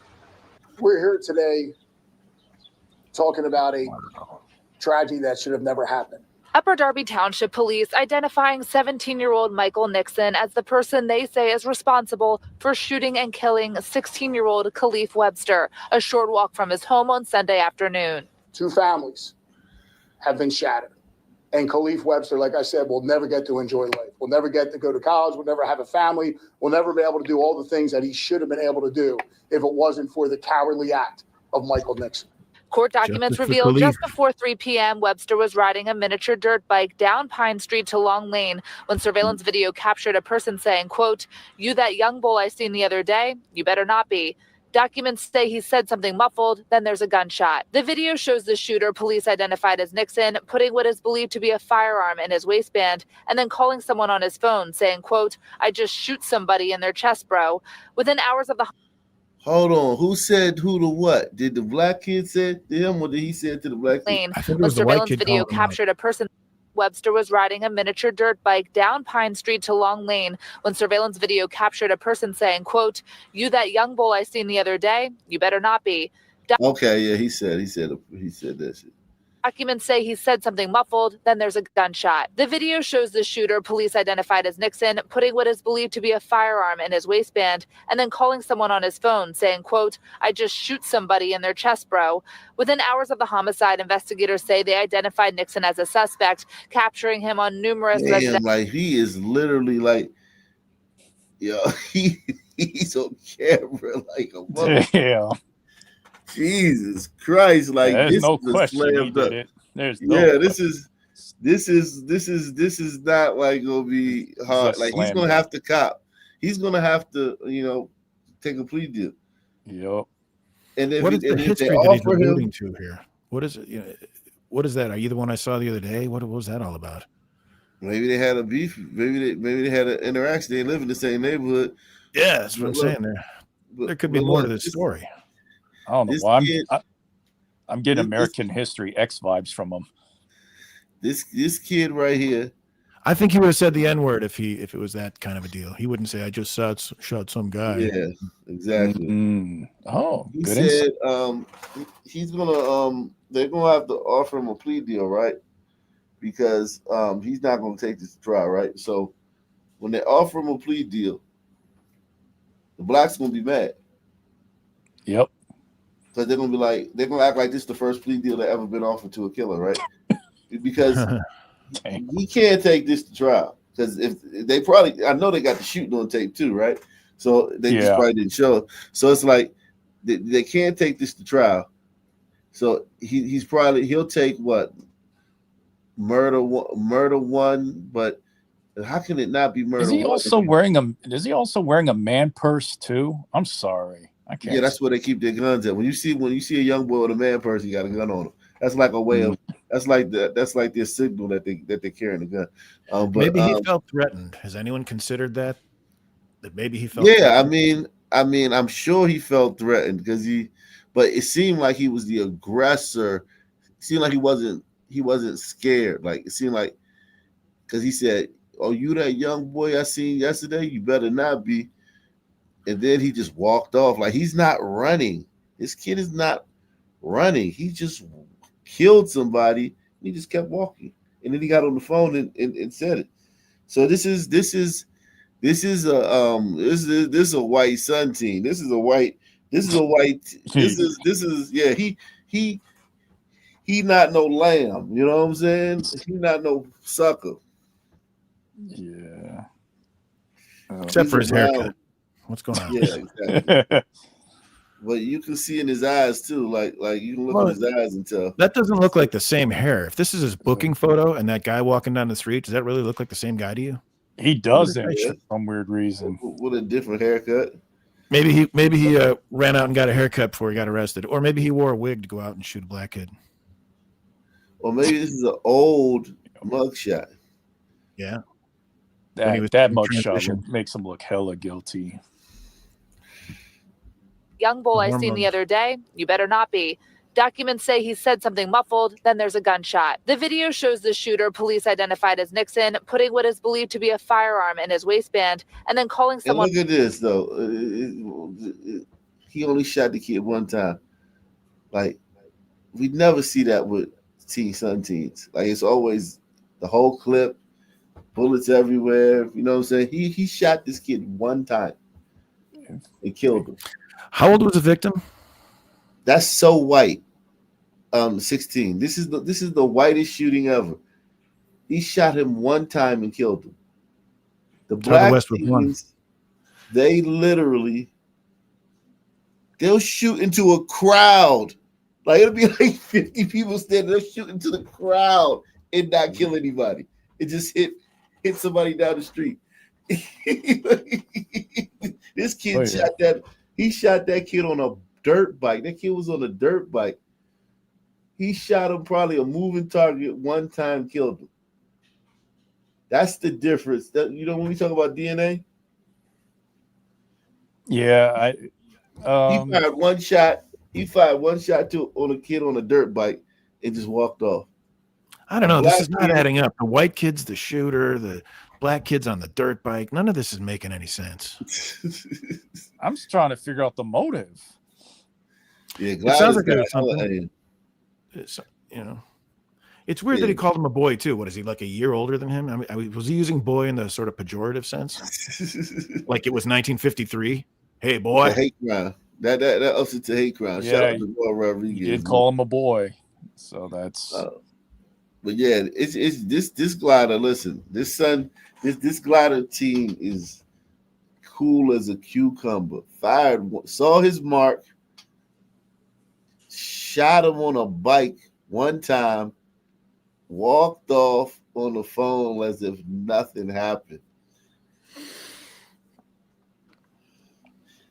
You're safer around this kid. Don't get me wrong. Like, I'm telling you, a black kid would have emptied a clip and bullets would have been in cars, houses, and everything. Yeah. And nobody would have seen anything. And someone would catch a stray. Yeah. There'd be no witnesses. Exactly. This kid, yeah, there's gonna be witnesses with this one. Everybody's because you can snitch. He's white. You can snitch. That's the rule. Yeah. On his phone saying, quote, "I just shoot somebody in their chest, bro." Within hours of the homicide, investigators say they identified Nixon as a suspect, capturing him on numerous residential and business cameras. And on Tuesday, police executed 2 search warrants. One on Oxford Street. The chaos captured in this video provided to Fox 29, where a family member was taken into custody for questioning, police say. And another on North State Road, where another family member was taken into custody. Documents say that woman told police Nixon called her after the shooting and she picked him up. And Nixon admitted to her that he shot someone that he had an argument with a day or two prior. Police say Nixon turned himself in alone at police headquarters Tuesday night. We got to figure out another way to resolve conflict. Guns are not the answer, and it's just senseless. It breaks my heart. Mayor Ed Brown and police say they sat down with Webster's devastated family, who were not ready to comment about the arrest today. You know, they spent considerable time telling me how special he was, and he wasn't a troublemaker or not a bad kid at all. He had a bright future. Their child went out to play like every child should, and he didn't come home. Now, documents say detectives found fired cartridge casings and 2 handgun frames in the home that Nixon lived in. Police say the investigation is active and ongoing, and more charges could come for those responsible for. Just a terrifying scene at a corner store. They left out the part where the kid yelled "Free, free Palestine." They forgot to put that in there. Yo, you want to know something that was out of the ordinary? The parents are grieving privately. They didn't get on camera and That makes me think he was a good kid. Shucking and jiving. That makes me think he might have actually been a good kid because they're devastated. Just a terrifying scene at a corner store where police sources tell us a 15-year-old is dead and another 16-year-old is in critical condition after a shootout in, of all places, a corner store in Powellton. Sources telling us a customer inside the store opened fire, telling police that he thought the teens were about to rob him.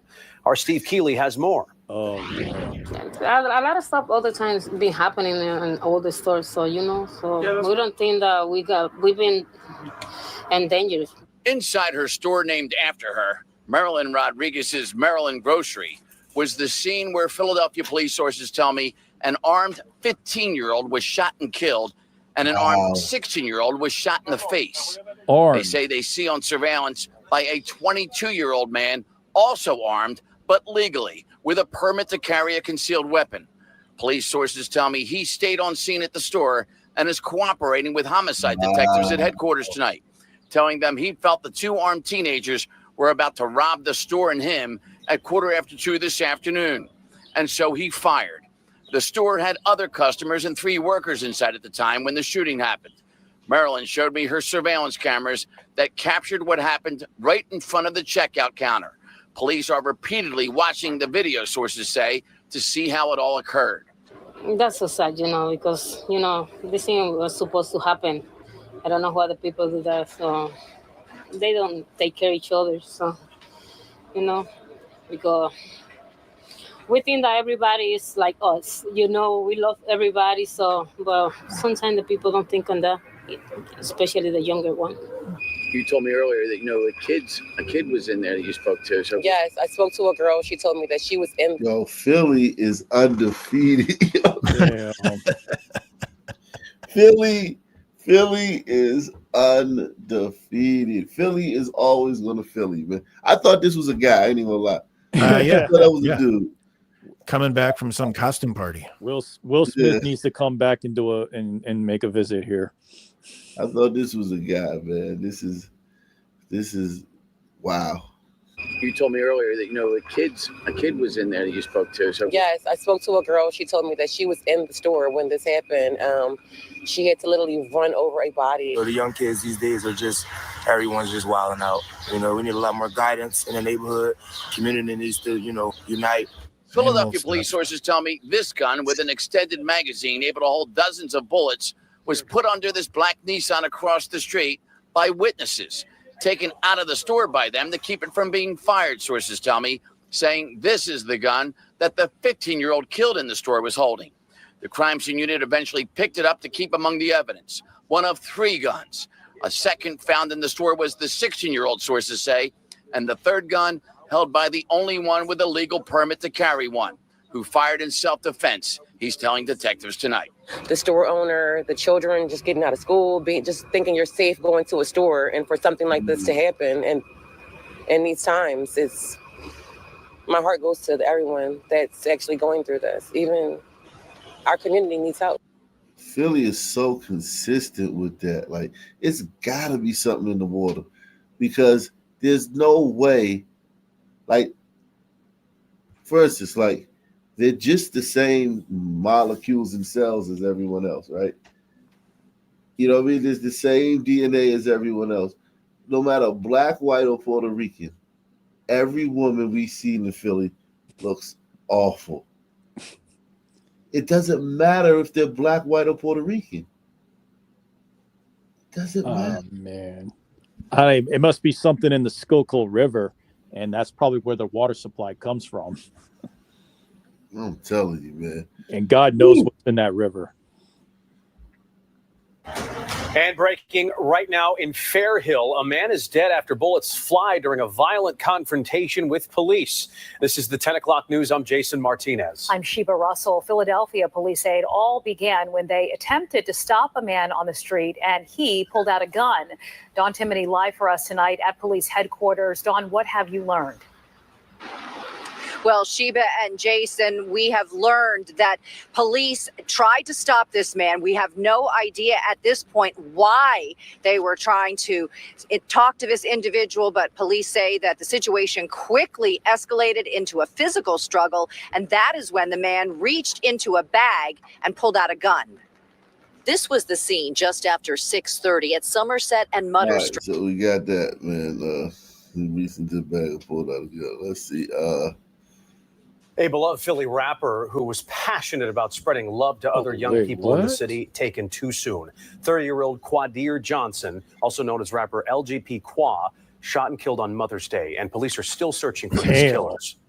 Taken too soon, but well within the average. Philadelphia police say that the rapper was in the area of M Street and Juniata Park when the suspects were. Oh, Jesus. They got shout out to Philly, though. They got cameras everywhere. They catch everything. Yeah. Like, yo, look at this shit. They got the shooting, and then they got, these dudes are fucked. I think suspect number 1 might be a chick. You can look at it again. Also, like, I don't want to go off topic, but I know Chicago also has cameras. Okay, I was going to say that. Well, I wanted to talk about the cameras. Philadelphia police say that the rapper was in the area of M Street and Juniata Park when the suspects robbed him. They shot the rapper and then took off in a black Nissan Altima driven by a third person. Jesus. Yo, look at that. What happened to grainy footage, man? Like, this shit is like fucking, these are like your fucking picture you take, like, the fucking for your ID and shit. Yeah. How old do you estimate these teens are? Like 22, 23? They ain't 20. Nah, these kids are probably 16, 17. These kids ain't 20. Yeah, they're not 20 now. On Altima, driven by a third person. Tonight, his mother has a message for the suspects. Turn yourselves in. Our Shawnette Wilson sat down with her, and Shawnette, she wants to carry on her son's legacy.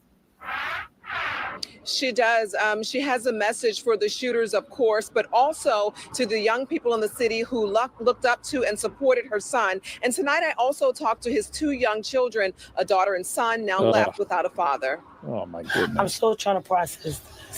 It's been almost a week and a half since Tamara Davis's son was taken from her. And on the day she should have been celebrating being a mom. Davis says her only child left her house and never came back. I'm dealing with the best I can because I'm still waiting to see my son walk up the street. They gave him a hit for Mother's Day. This Thursday, reality will begin to set in when she'll be allowed to view her son's body for the first time. As a mother, it's hard, and I told the guy, I gotta let him go. And I'm fighting with it. Her 30-year-old son, Quadir Johnson, is known to Philly and around the world as LGP Qua, a rapper, yes. Time to stop the hate. But even deeper than that, he was a poet, a storyteller, known widely as the voice of the youth. My son was... You ever heard of this guy? Light. That's a nice chain, though. Never, not one day in my life. But what are the odds that they're going to make a diss track on this? Nah, you don't think so? Nah, he wasn't that type of rapper. He wasn't like a drill rapper. He was he wasn't a drill rapper. No. I knew he was gifted. Qua rapped powerfully about the challenges and disparities of the city and its young people. From the city, brotherly love. Yesterday, police released this surveillance video of 2 suspects who they say were wearing masks when they shot Qua in an apparent robbery. It happened on the 3900 block of M Street in Juniata Park just before 5 o'clock that Sunday evening. Police say the 2 got away in a black Nissan Altima driven by another person. That car has since been found by police. Taking my son. They messed up. They messed up. Davis sat alongside Qua's 2 young children. I miss that he was this funniness. Yeah, wasn't he? Keisha Washington is urging the suspects to turn themselves in.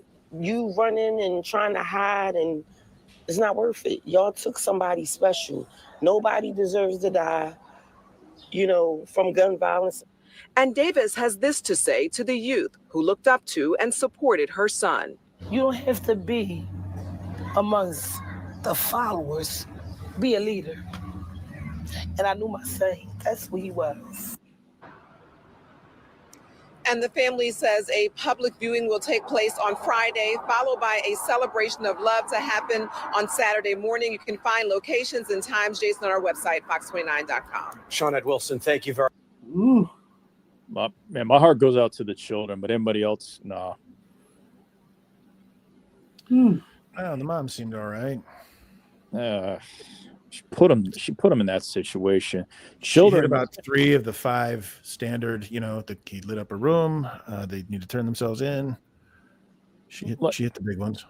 Like I said, the children are the most innocent. Everyone else, no. I'd wonder how much they even knew him. He's out in the streets. Who knows? Let's see this ball. Let's get out of here. The family of an 18-year-old shot to death in Brooklyn this weekend is now speaking out about their devastating loss. The mother of the teen says that her son loved football and was looking forward to playing in college after his graduation.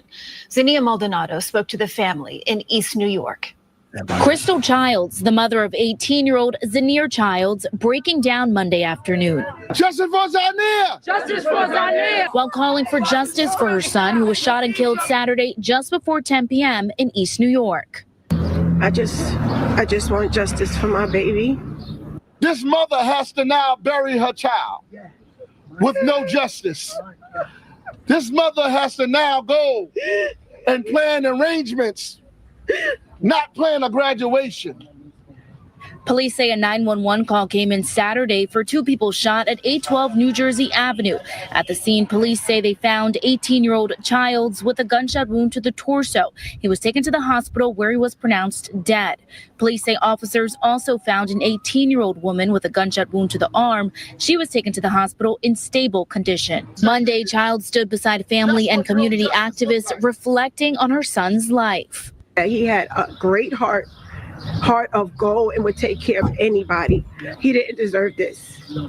The community hoping whoever is responsible comes forward. What real justice looked like is the coward that decided to use a gun, turns himself in. This is heartbreaking. I raised him by myself, him and his brother alone, and we are diehard, 3 of us, and now it's 2 of us.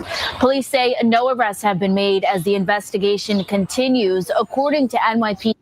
And when she said that, you know that was she's bragging, right? When she said she raised him by, she's not like strong. Yeah, she's bragging. That's a humble brag. Wait, what's the humble brag? She raised him by herself. She raised him by herself. That's a humble flex. Yeah. Any final thoughts, man? The only final thought is this. I would like for this to stop, but I have a feeling it's going to be the same thing. Turn yourself, a grieving parent's going to say, turn yourself in, all that. It's going to be the same thing over and over again.